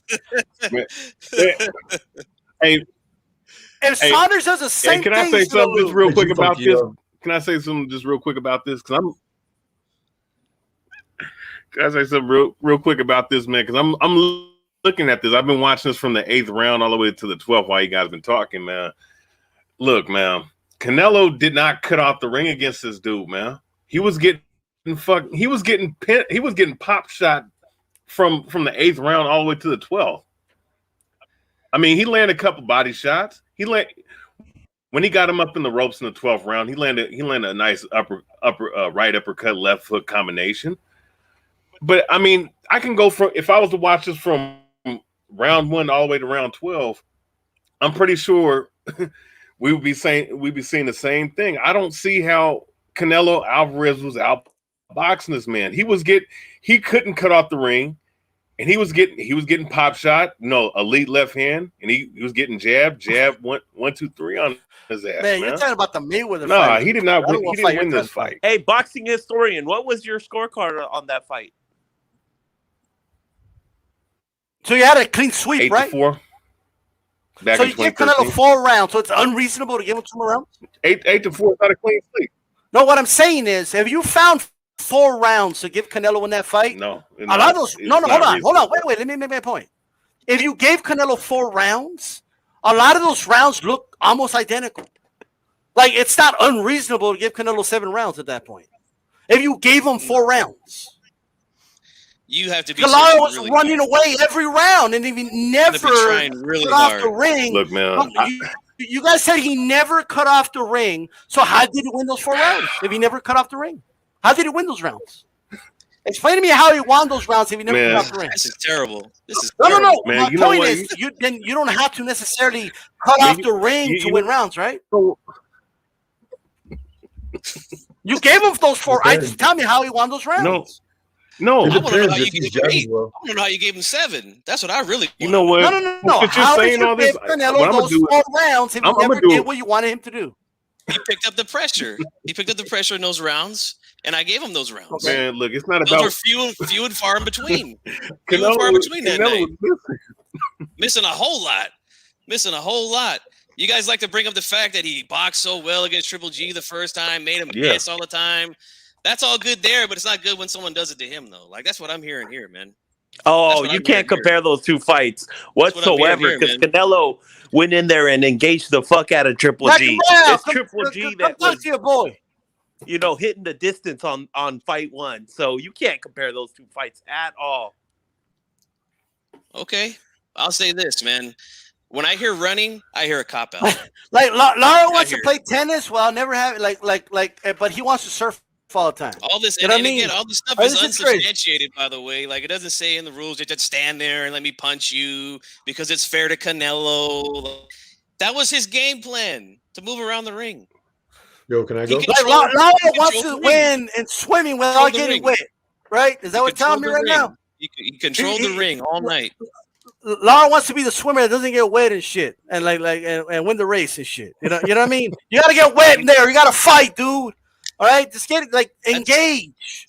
That sounds like stand there so my guy can hit you. It doesn't mean trade. It doesn't mean to swing wildly. That's not what. No. Hold on. Let me repeat myself. Okay. Once again, and I'll repeat it again. I gave you examples before I said what I said. Okay. Rigondeaux against Donaire, beautiful boxing.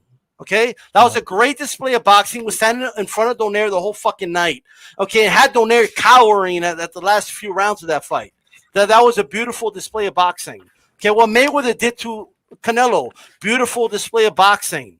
All right, well Whitaker, okay, did that night against Chavez, beautiful night of boxing. All right, that's what boxing is. That's what's being defensive. That's what you know. That's defense, parrying shots. Okay, yes, dodging, slipping, rolling shots. Yes, that's defense. Yes, being on your back foot at times, okay? But engaging, like also landing on your opponent. Like, how about leading the way sometimes? You can't just go on and never fucking surf and never get fucking wet. You got to actually be part of the fight. You can't. If you run around for 2 minutes and don't do anything, you don't get credit. You lose credit for doing that. Literally never happened in the fight. That literally never happened in the fight. We got to watch it again, man. D-Style running some narratiutives right now. We got to watch it again. We need to rewatch. Was being negative in that fight, brothers. What I'm telling you is being negative. Do you understand what I'm telling you? You know what, D-Style? What I'm gonna do is, man, I'm gonna do a whole analysis of this fight, bro. I'm telling you. That's great. So doing nothing and avoiding the fight for long periods of time is ring generalship to you. Doing nothing. You see this? This is why I can't take it serious. Doing nothing. Doing nothing. Like, come on, man. Okay. He fell against the ropes. Oh my God, missing all night. He hit him with more power shots. Well, what do you want? He hit him to the body all fucking night. couldn't even land 100 punches. Just saying. No, hold on. Just saying. Well, he never cut off the ring. Therefore, he lost. It's not a thing. Okay, you have to look at the totality of the fight. Real quick, G Funky, I just wanted to thank you guys for letting me come on right now and speak a little. Anytime. I appreciate. And you guys have a good one. I'll be chiming in on the chat. You guys all have a good one. Me All too, right, man. for sure, man. For sure. I got to get rolling too, but I want to say thank you for having me on, G Funky, and I'm just glad that the judges got it right that night. Peace out, everyone. Anytime, guys. Anytime. You guys know you're always welcome. I guess Broner beat Pacquiao. You know, I guess he beat that boy. You know, because he didn't want to engage. Completely different. Hey, G-Funk, I got a question.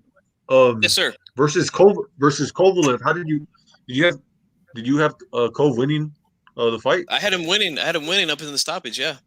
Yeah. So you got, maybe you do got a point about Canelo not cutting the ring, because I'm with you too. I think he was getting outboxed by Kovalev by the jab.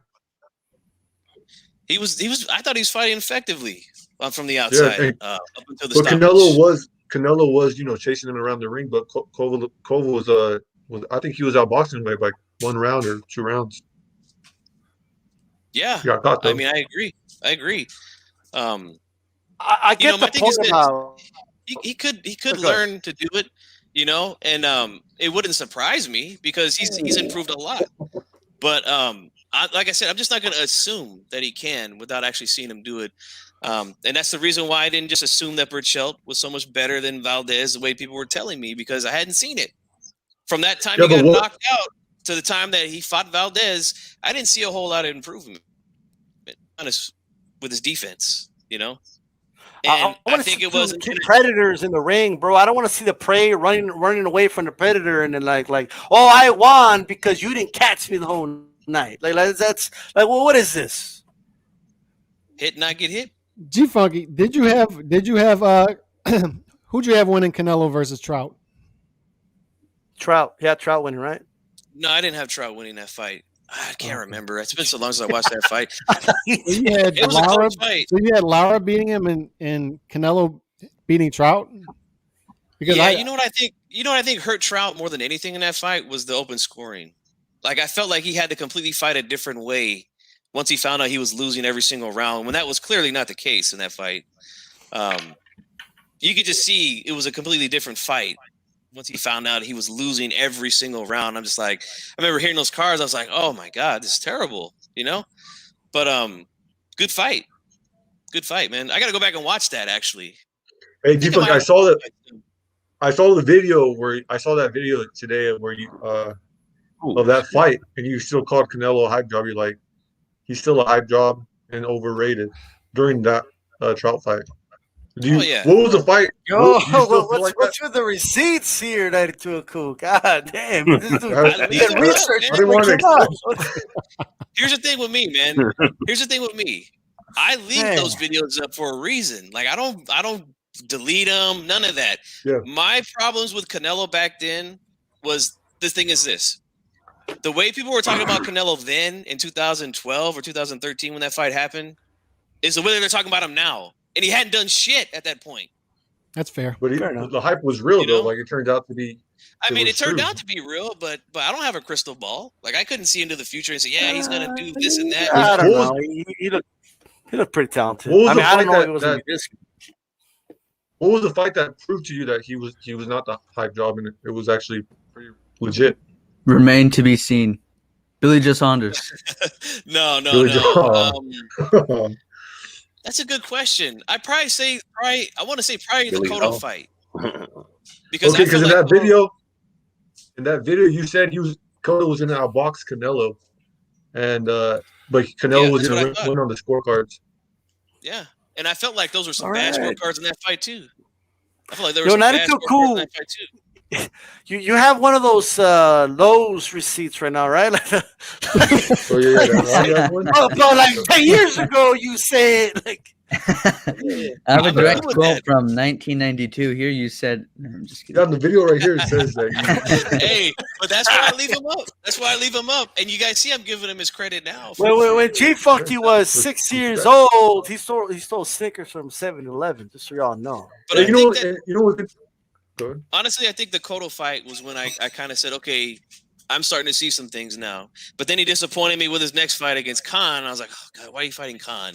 You know, like, come on. But the Jacobs fight, that was a very good. I was very impressed with that. No controversy at all in that fight. I thought that was a clear-cut win for Canelo there.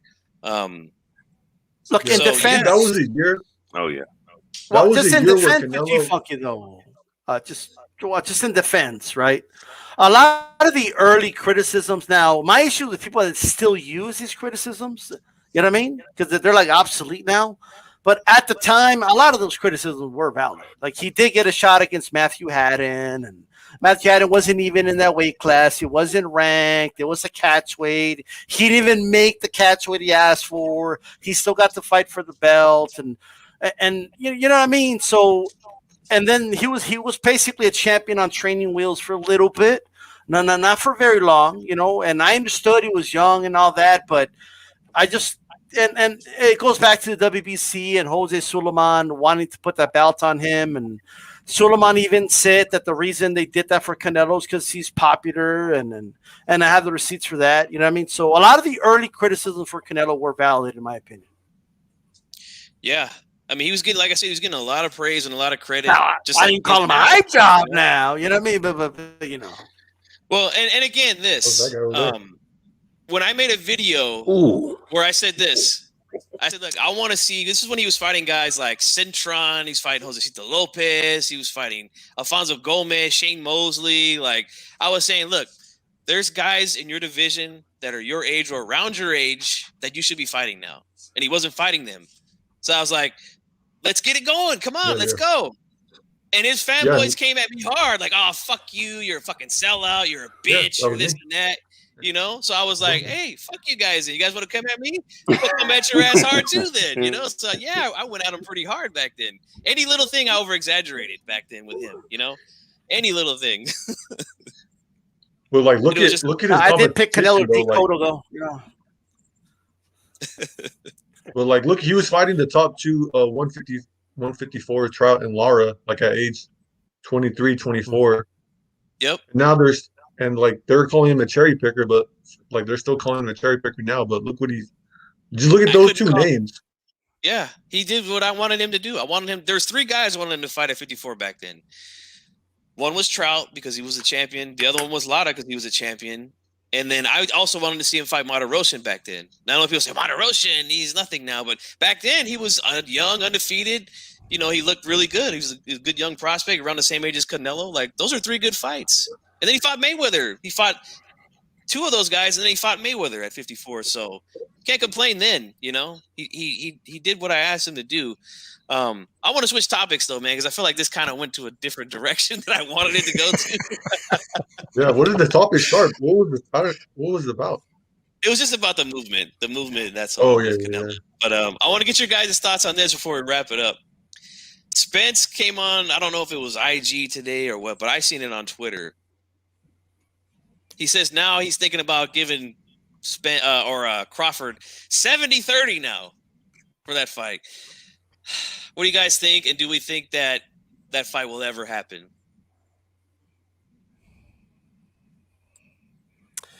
Let me just say this, man. I'm kind of eager to know what the panel says, so I'll keep it brief. Look, Canelo, oh my God, I still have it in my mind.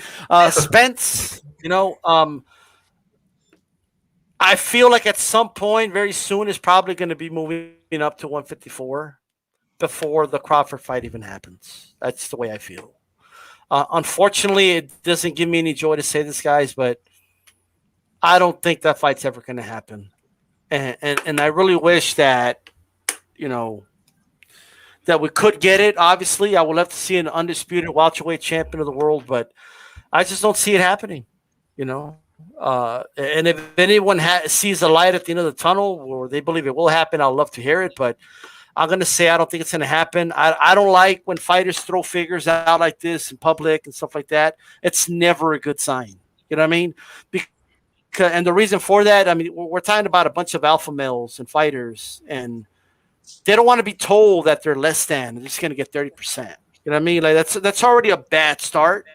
You know, of course, we have social media now, but I kind of wish all this shit would just stay behind closed doors and make the fight happen. And then I don't give a shit what the fighters make, to be honest. But the fact that the figures are being thrown out,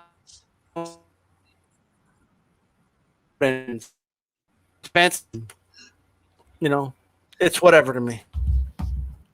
That's all I have to say. Yeah. Calix, man, what are your thoughts, man? 70-30 now. Spence. Very disappointing, and that's a cop-out 70-30. To me, it was a 50-50 fight the whole time, if ever there was one. I see people saying Spence should get 60-40. I don't know. I'm just frustrated with Crawford not getting his fights at 147. I've been on record for years now saying I don't think anybody in and around beats Crawford at 147. I think the guy is a technician in the ring, but an animal as well. All right, he can do it to you either way.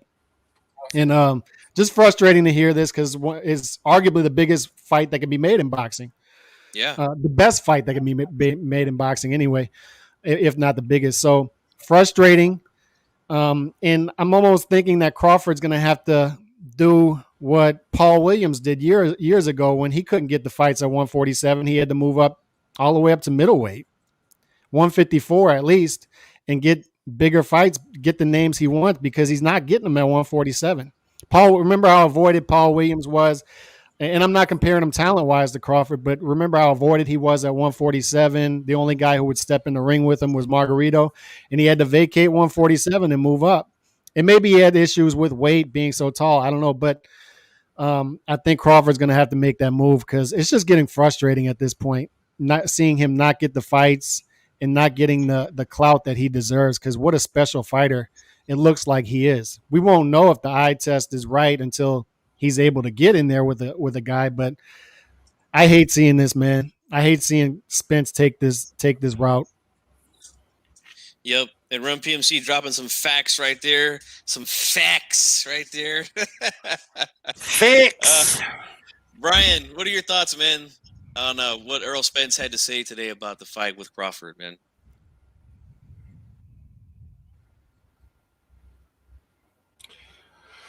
I was about to type in my thoughts, man, and I'll just tell them right now. It's typical Premier Boxing Championship, negotiation /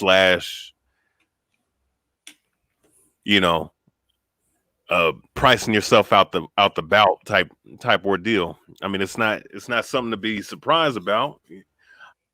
I mean, these guys been talking about what, like 3 or 4 years about fighting. It's like this. Terrence Crawford, I mean, he has a hand in this too, to a degree, from some of the comments he's made, but 70-30 at this point, like, you know what? That just tells me that they don't want to fight, man. And for you to put this out public, that means you really don't want the fight. So it's just, to me, it's just, Al Heyman and those PBC fighters, Errol Spence, no disrespect to him, but these guys have priced themselves out the fight because they don't want the fight. And they ducking. That's just how I look at it. Well said, man. Bad Dog H says Crawford is going to have to do a sex tape with Spence's baby mama in order to get in that fight. Hey, sometimes you got to do what you got to do to get the fight. IBT, what are your thoughts, man, with Spence's recent comment about a potential fight with Crawford? It's the same type of comments that we've been hearing, and it's the same thing that has happened for 3 years, and it's the same thing that will happen for the next 3 years. I've gone to the point where not only am I not enthused about the fight, I don't care about the fight. If it does happen, I won't have nearly the same level of excitement. I'm arguably not even excited. I think Spence is going to go do his own thing. I think Crawford's going to do his own thing. I don't think the fight ever happens, and if it does, I don't think it's going to be as good of a fight as it's been marinated to be. I mean, this fight's quality. It's the 2 top welterweights in the world, right? But it's not so good that I think 3 years of marination are still going to keep me excited. It's gone to the point where I've moved on, and I don't really have any emotions towards the fight or towards their antics. Don't care for it. Well said, man. I kind of have those same thoughts about it. 92 AKU, man. What do you think, bro? Is this fight done, or do you care anymore, or what? What are your thoughts, man? Oh, dude, I still care, and I don't think it's done yet. Yes, them talking about numbers. I actually like when they talk about that stuff because shows that when they start talking about the figures, you start getting into like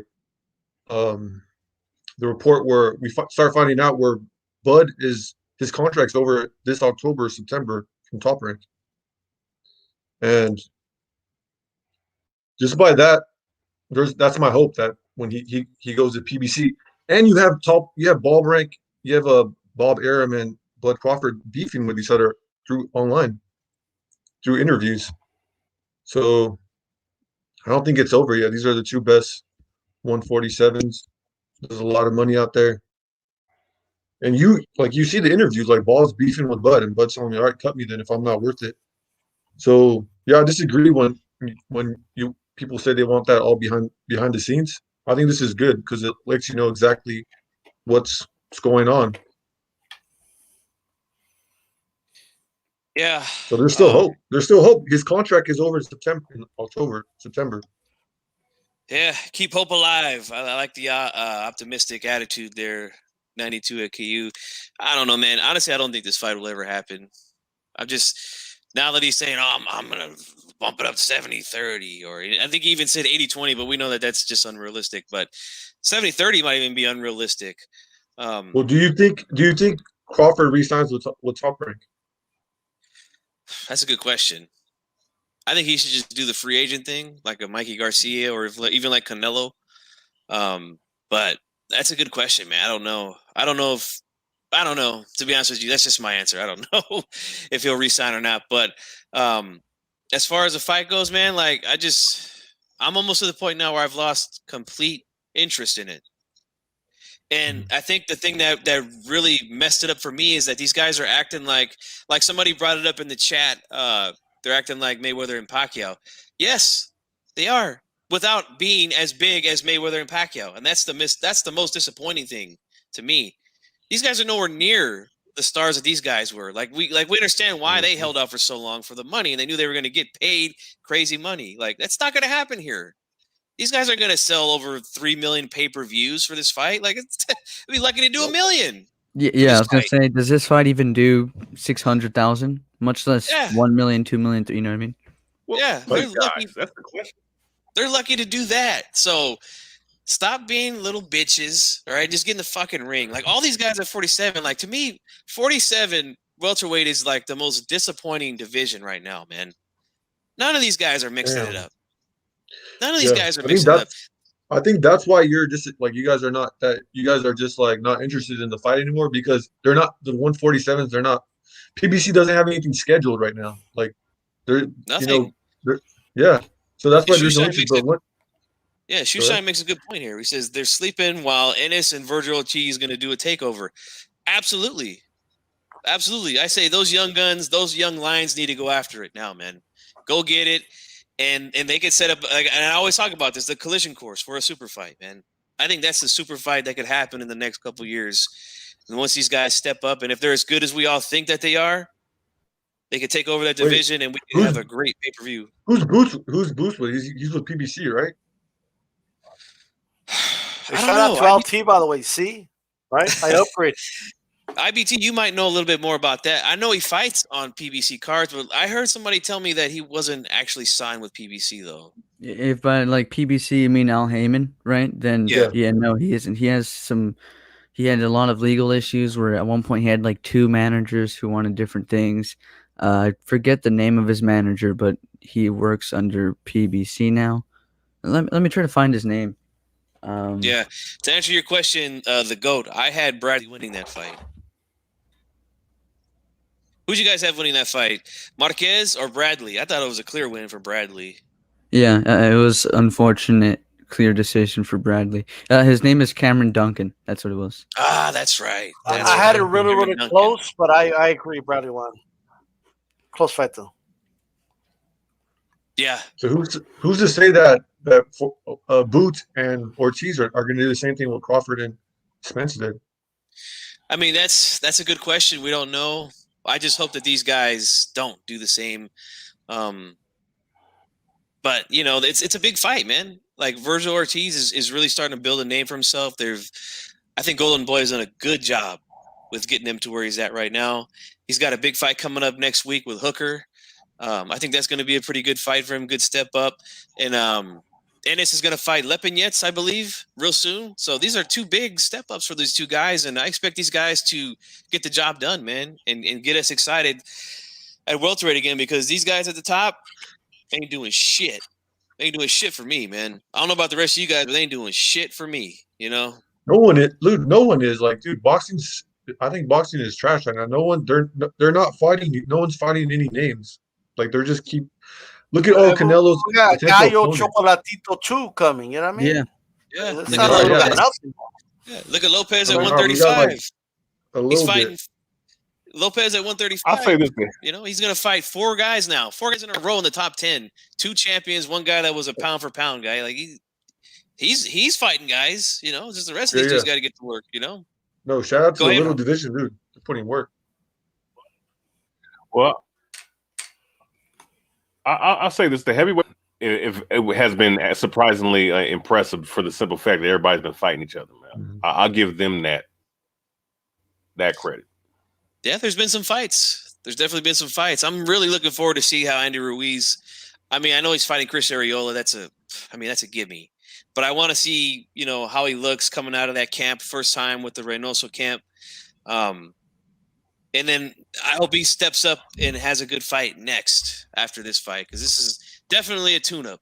Definitely a tune-up. He's been out of the ring for a while, so I'm going to give him a pass as long as he does something good after. If he gives us some bullshit fight after, then I'm going to talk shit, you know. But as long as he does something good after this, then I'll be okay with the Arreola fight. What they should have done is they should have had Kaunaki and Hellenius rematch already, and then the winner of that would be fighting Ruiz. That'd be a more intriguing matchup, right? Or even just having him fight Hellenius outright at this point. Yep. Mad Dog H here says when Ortiz KOs Hooker and Boots beats Lipinets, they will be in the welterweight conversation, and hopefully Crawford and Spence get some pressure to make that fight just to avoid the young guns. Hey, I hope so, man. I hope it lights a fire under these guys for real, because there's a lot of talent at welterweight. There's just nothing's happening. Go ahead, D-Style. Well, right now the issue is there's really nothing going on with PBC. It's not that I know Big Dog will put in chat. It's getting biased against PBC. What exactly is going on right now with PBC? Like, just look at the landscape, right? Look at the fights they put on Fox. You know, like did that planned fight really help the sport of boxing, or even the PBC brand? If you want to just well, however you want to say it, right? Like, I don't think it did. We would have been better off without that fight on TV. You know, rather than put it on for millions of people to see that. It's going to remind people why they don't want to watch boxing. You know, to be honest with you. Yeah, I was gonna say. I mean, forget that. This weekend is the 3rd Showtime event in a row, clashing with the DAZN event, and it being completely irrelevant in like boxing fans. You know what I mean? Yeah. Like Benavidez should be getting way more attention, but he's gonna be fighting. What's his name? I forgot his name. Ellis. Ronald Ellis. Yeah, he'll be fighting Ronald Ellis at the same time as Estrada and Chocolatito are fighting. It's like, dude, is that the white dude, Ronald Ellis? It's the dude who fought Korobov recently, and he missed weight, and then he beat Korobov because he sprained his ankle. Korobov sprained his ankle. Yeah. So that's the win he's coming off of. He's coming off of Korobov beating his ass for 5 rounds, then Korobov spraining his ankle after he missed weight by 5 pounds. So that's the great opponent that Benavidez will be fighting. You know what I mean? So two guys that just missed weight are going to fight each other. Interesting. Yeah. I think they're using this to punish Ellis. Yeah. And I seen a picture of Benavidez on a scale, and he's already at the weight. So good for him, man. I'm glad that he decided to stay, you know. Well, I apologize, but like here's the issue with PBC, and I know I've heard Joe Beat talk about this, and it's kind of true. Like, a lot of these PBC fighters make a like the way PBC functions like they have like these de facto promoters that aren't really promoters. They're just there to technically be there. You know what I mean? Like, but they're not really the ones doing anything. Like Lou DiBella. I don't know if he still does anything with PBC, but like they're just there so they could say they had a promoter, and it's not Al Heyman that's the promoter, but we kind of know who he is. It's like a weird thing, right? But it's really promoters that put up money for the fights, right? And the PBC really, for a long time, has relied on other people's money to make events, right? Al Heyman got big contracts from Fox and Spike TV and BC and NBC, and now it's just with Fox and with Showtime, obviously, right? But it's like they give the PBC money and then they have a budget and they go from there, right? Whatever they don't have a budget for, they put it on pay-per-view. They don't really have like that big-time promoter, right, that's going to put up money. Like as much shit as even I gave Top Rank for just putting up like 2.1 million, whatever it was, for the Lopez fight with Cambosos, right? At least they're putting up something. At least Eddie Hearn puts up money for the fighters, right? Although you could say the same thing about him, but because with the zone deal, but promoters put up the money. Like they don't really have that, right? So when Porter says, "Well, $2 million to fight Crawford," that's peanuts to me. But it's the promoter putting up the money. Why doesn't the PBC put up money then, Porter? Well, why don't they put up any money for you to fight Crawford then? If you want to make more, why does Bob Arum have to fork up the money and give it to you? I mean, just think about it. But since they don't have a big time promoter, right? They're really playing with other people's money. I mean, that's basically the blueprint of the PBC, which is genius, right? But it explains why a lot of these guys, they never fight anybody, and they try to look outside of the PBC, right? They always have all these reasons why. They always like to use the line that I'm my own boss and I don't have a promoter and this and that. But it goes back to this, right? Okay, Porter, if you're your own boss, if you're your own promoter, why don't you put up money for the fight with Crawford then? Big shot? Well, why don't you put up the money then? Why don't you be the promoter and offer yourself and Crawford more money than what Bob Arum is offering? Like, that's what's going on right now. You're not really your own boss. It's just the facade you're playing. You're taking orders from, and I'm not even saying there's anything wrong with that, but you're taking orders from Al Heyman. I mean, that's what it is. Yeah, that's just like you said. It is what it is, man. But, yeah, I agree with what Big Dog Willie said. All these promoters, they all play games, man. Yeah, we know how it is. We know what the deal is, man. But PBC, we're just waiting on the schedule to come out, and like IBT said, they should not be doing cross or counter shows. Like boxing is already. We talked about this a lot. Meaty style Calix, like boxing is already hurting. Why do something like that? 2 fights on at the same time. I don't know about you guys. I mean, I love El Bandera Roja, but I'm watching Chocolatito Estrada. Like, that's going to be on the DVR, and I'm going to watch that after. Like, I'm sorry. That's just, But I am glad that Benavidez decided to stay at 168. He said he made a mistake by missing weight last time, and, he's proved people wrong. I love to see guys do that. They prove people wrong. He said, hey, I can still make the weight. Good for him, man. I'm glad he made the weight. This was a fun show, man. We got a little heated, but that's how we do it, baby, over here on Uncensored. I'm gonna pass the mic around and let you guys give your final thoughts because I gotta end this thing, man. I gotta be up 4 a.m. tomorrow, man. Be at work at 5. So G-Funk is not a young guy anymore, man. I need my sleep. So I'll start with you, Boxing Historian, man. Go ahead and give your final words, man. Oh man. Yeah, I understand them 5 a.m. shifts. I'll be working them, but I'm gonna hit you with 2 things. One, I don't understand how the Fox still has PBC up on their, on their schedule when PBC hasn't announced the schedule. Not only that, they haven't put on any quality fights in like a whole damn year. All right. 2,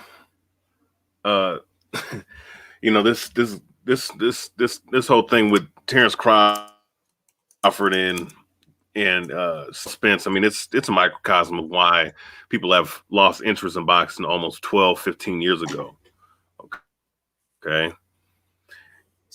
And thirdly, what I want to say is I did look while we were dialoguing, I did take a look at that Canelo Alvarez fight from round 1 to round 12, and I had to rearrange my scorecard.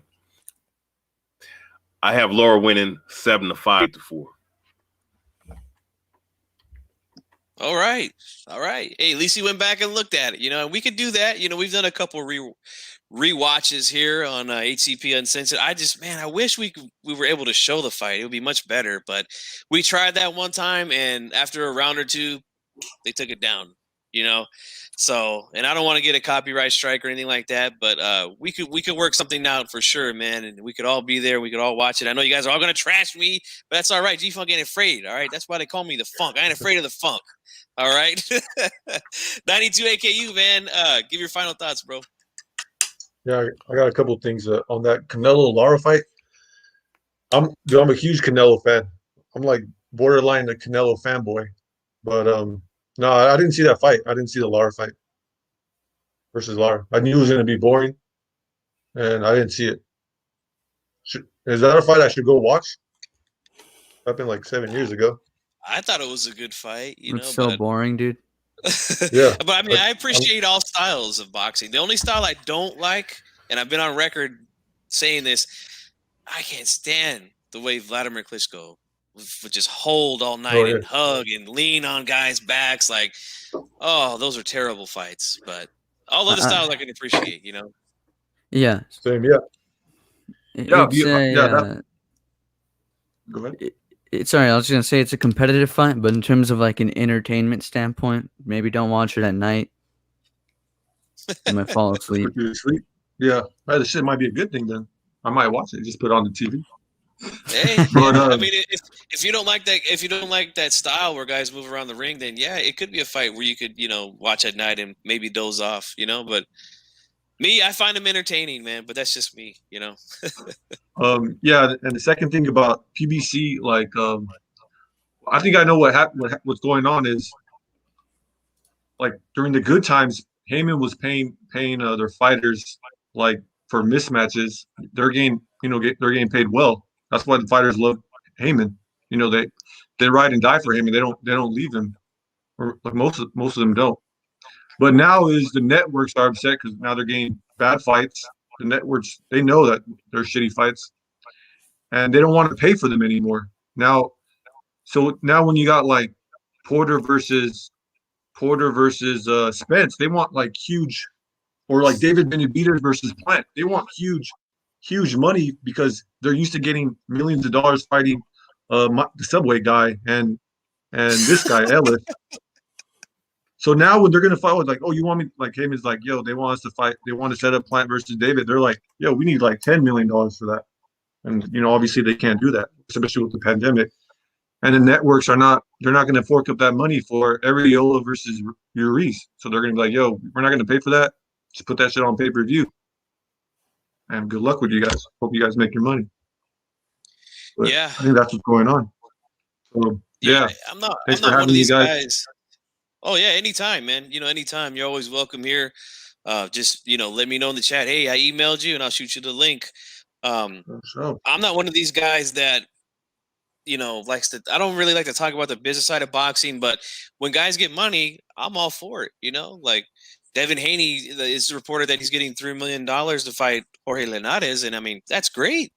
That's great. Get that money. You know what I'm saying? I do want to see you step up a little bit more, but hey, you're getting paid pretty good to fight guys like Linares, so, hey, I'm happy for him. IBT, man, this is your first time here, man. I want to thank you for coming on. Give me some final thoughts, man. It could be anything what we talked about or anything else this weekend, whatever you want to say, man. The floor is yours. Yeah, I appreciate you having me on. It was a good show. I'll have to come by more often. I don't really usually get to catch these live, so I'm glad I got this one. And this weekend, there will be a massive historic fight in the super flyweight division between two arguable Hall of Famers in Roman Gonzalez and Juan Francisco Estrada. I urge everyone to watch the fight, as I think it'll be one of the best fights you'll see in boxing, especially this year. So, yeah, that's all I got to say. Have a good one. Yeah, man.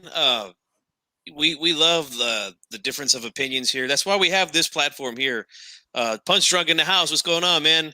On Tuesday we do the HCP podcast on D Style Boxing Channel, and we go over a lot of the topics, and that's what this platform here is for you guys. If you guys hear something that you don't like on the podcast, you can be like, "Hey, G-Funk, I want to talk to you guys about it tomorrow night," and you'll be given the floor to say whatever it is you want, or if you agree, whatever, But that's why we created this show right here, and I love talking with other people and getting different opinions.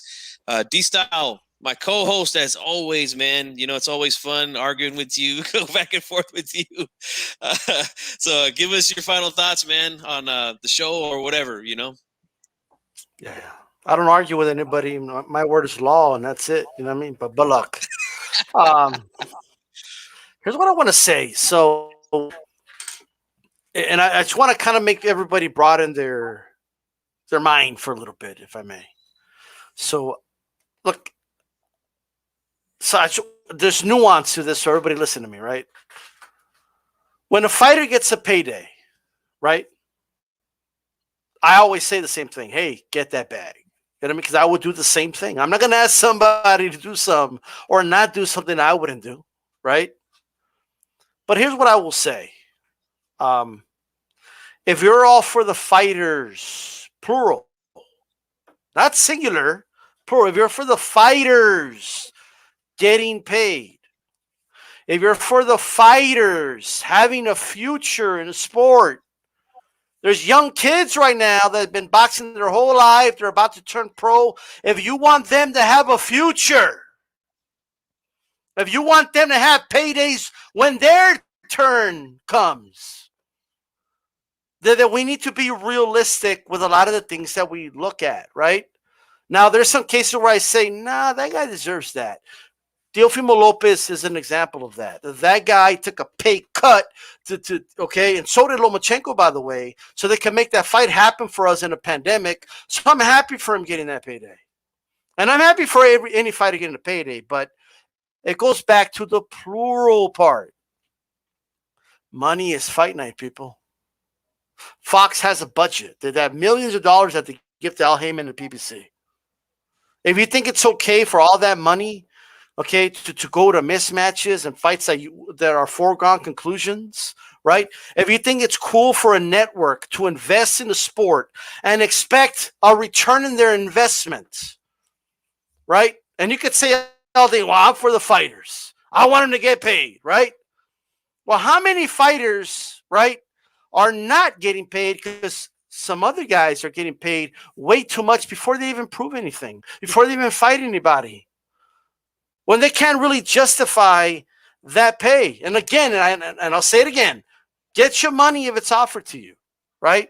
But to the bigwigs, to the people that like the Al Heymans of the world, right? I'm thinking about the fighters of the future. I'm thinking about the fighters in the bottom. I'm thinking about the fighters that have a second job because they're only getting like a couple $1,000 per fight. They're putting their life on the line too. So when they put their life on, all fighters put their lives on the line.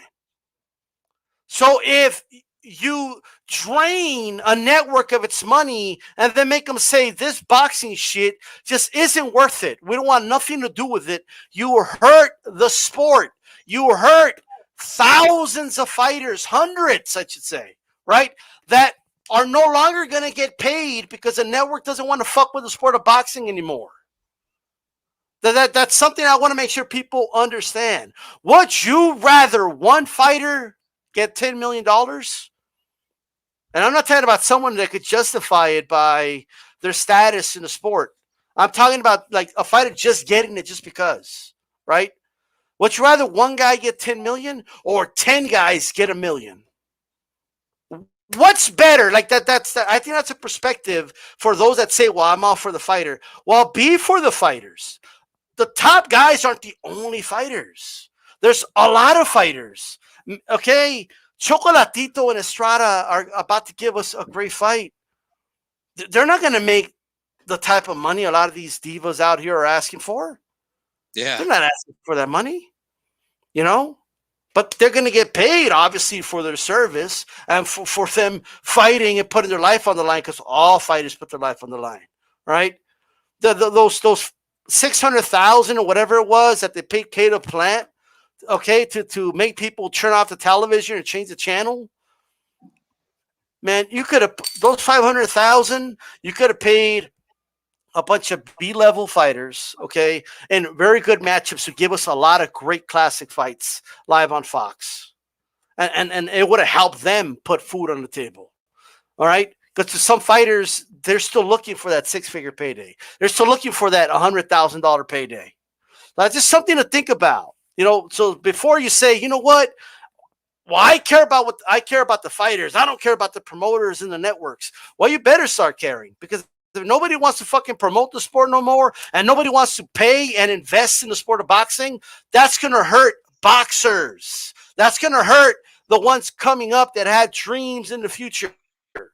So that's why, as fans, we need to speak up, and we need to say, you know what, that fight's a mismatch. We don't want to see that trash. Give us some great fights. That is what it's all about, man. So I just wanted to put that perspective out there. Yeah, well said. Punch Drug says the networks really don't know boxing. They rely on promotion to promote and make the great fights. Heyman and Arum robbing the networks. Yeah. Do you want to, like, if you're the network, because even if they don't know boxing, eventually they catch on, right? A network executive could watch boxing just like we do and be like, what the fuck is this, right? Because this is the way it works, guys, all right? Whether it's every quarter or so, right? The executives, the big suits get together in a round table, right? And guess what they do at Fox? Oh, this, I don't even know the shows like that, but hey, this show, man, you're doing great ratings. Oh, the budget was $7 million. Man, we're getting this many people watching. Oh, look at the advertisers and this and that. Man, great. Guess what happens when it's boxing's turn? This is what happens. Oh, yeah. Well, we got some low ratings for this one. You know what I mean? We're not really getting the best sponsorships for that. And man, those kind of terrible ratings. And we're spending what? Like, you know what I mean? Like that you hurt the sport when you do that, you know? So give them something to keep investing, right? It's the way it is. It's the way it works, guys, right? But that's all. Yeah. Well said, man. Everybody looks like they're giving you a standing ovation in the chat, man. That was good stuff. You know, you guys know me, man. I'm not really into the whole business side of the sport, man. I'm more about fighter A versus fighter B, breaking down the fights and stuff like that. But I do agree with a lot of what you said, man. Good stuff, you know. Before I end the live, man, I just want to say I want to give some credit to Chocolatito, man, for taking this fight. Coming off of some of those, he had some brutal fights, man, a few years back. Starting off with the Cuadras fight. That was a tough fight. A lot of people felt he lost that fight, but he gets the win. But a tough fight for him. Then he comes back and has a grueling 12-round fight with Sorong V-side. Then he gives him a rematch. He gets knocked out in that fight. Everybody thought he was out, thought he was done. He takes a little bit of time off. He comes back, gets a knockout. I can't remember the guy who he knocked out. And then he beats Israel Gonzalez in his last fight. And now he sets up a rematch 9 years in the making with Estrada. And Estrada's been doing his thing too, man. You know, he got his revenge against Cuadras in the last fight, stopped him. I felt he beat Sorong V-side in both fights, although the first fight was a draw. But he clearly won the rematch. I feel like he's just in his groove right now, man. I feel like, you know, at this weight class, he's the much stronger and just better guy than Chocolatito. But I do expect a good fight. But I think that he's going to pull away at the end, man. He's been doing that lately. I mean, look what happened in the Cuadras fight. He got dropped, got up, and he ended up finishing the guy. And I think the 11th round. So, you know, he seems to get stronger as the rounds go on. So, you know, I'm going to roll with El Gallo Saturday, but it's going to be a great fight, man. But it's crazy of a Chocolatito, man. If he wins this fight, he could be back in the pound for pound conversation, man. I think, you know, I really do. And crazy to think about that after those crazy tough fights he's had to come back from that and to make his way back into the pound for pound list.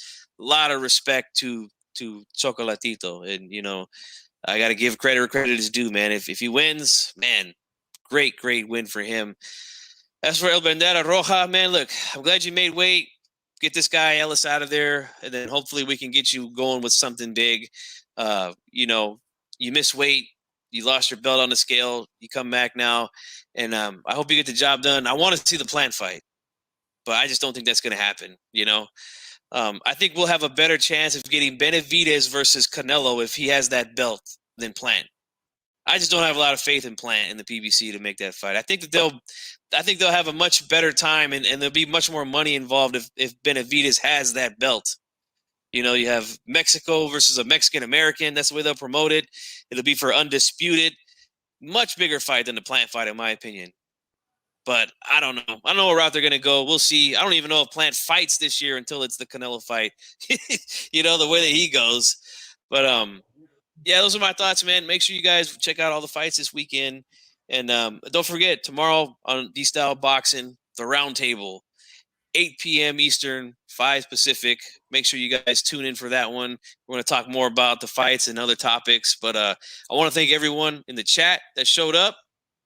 Thank everyone here on my panel that came. This was a great conversation. And, you know, anytime, man, you guys are welcome and we can talk about this stuff, man. But this is G-Funk. And for the rest of the crew, we are out, man. Have a good night, everyone, and enjoy the fights this weekend. Peace.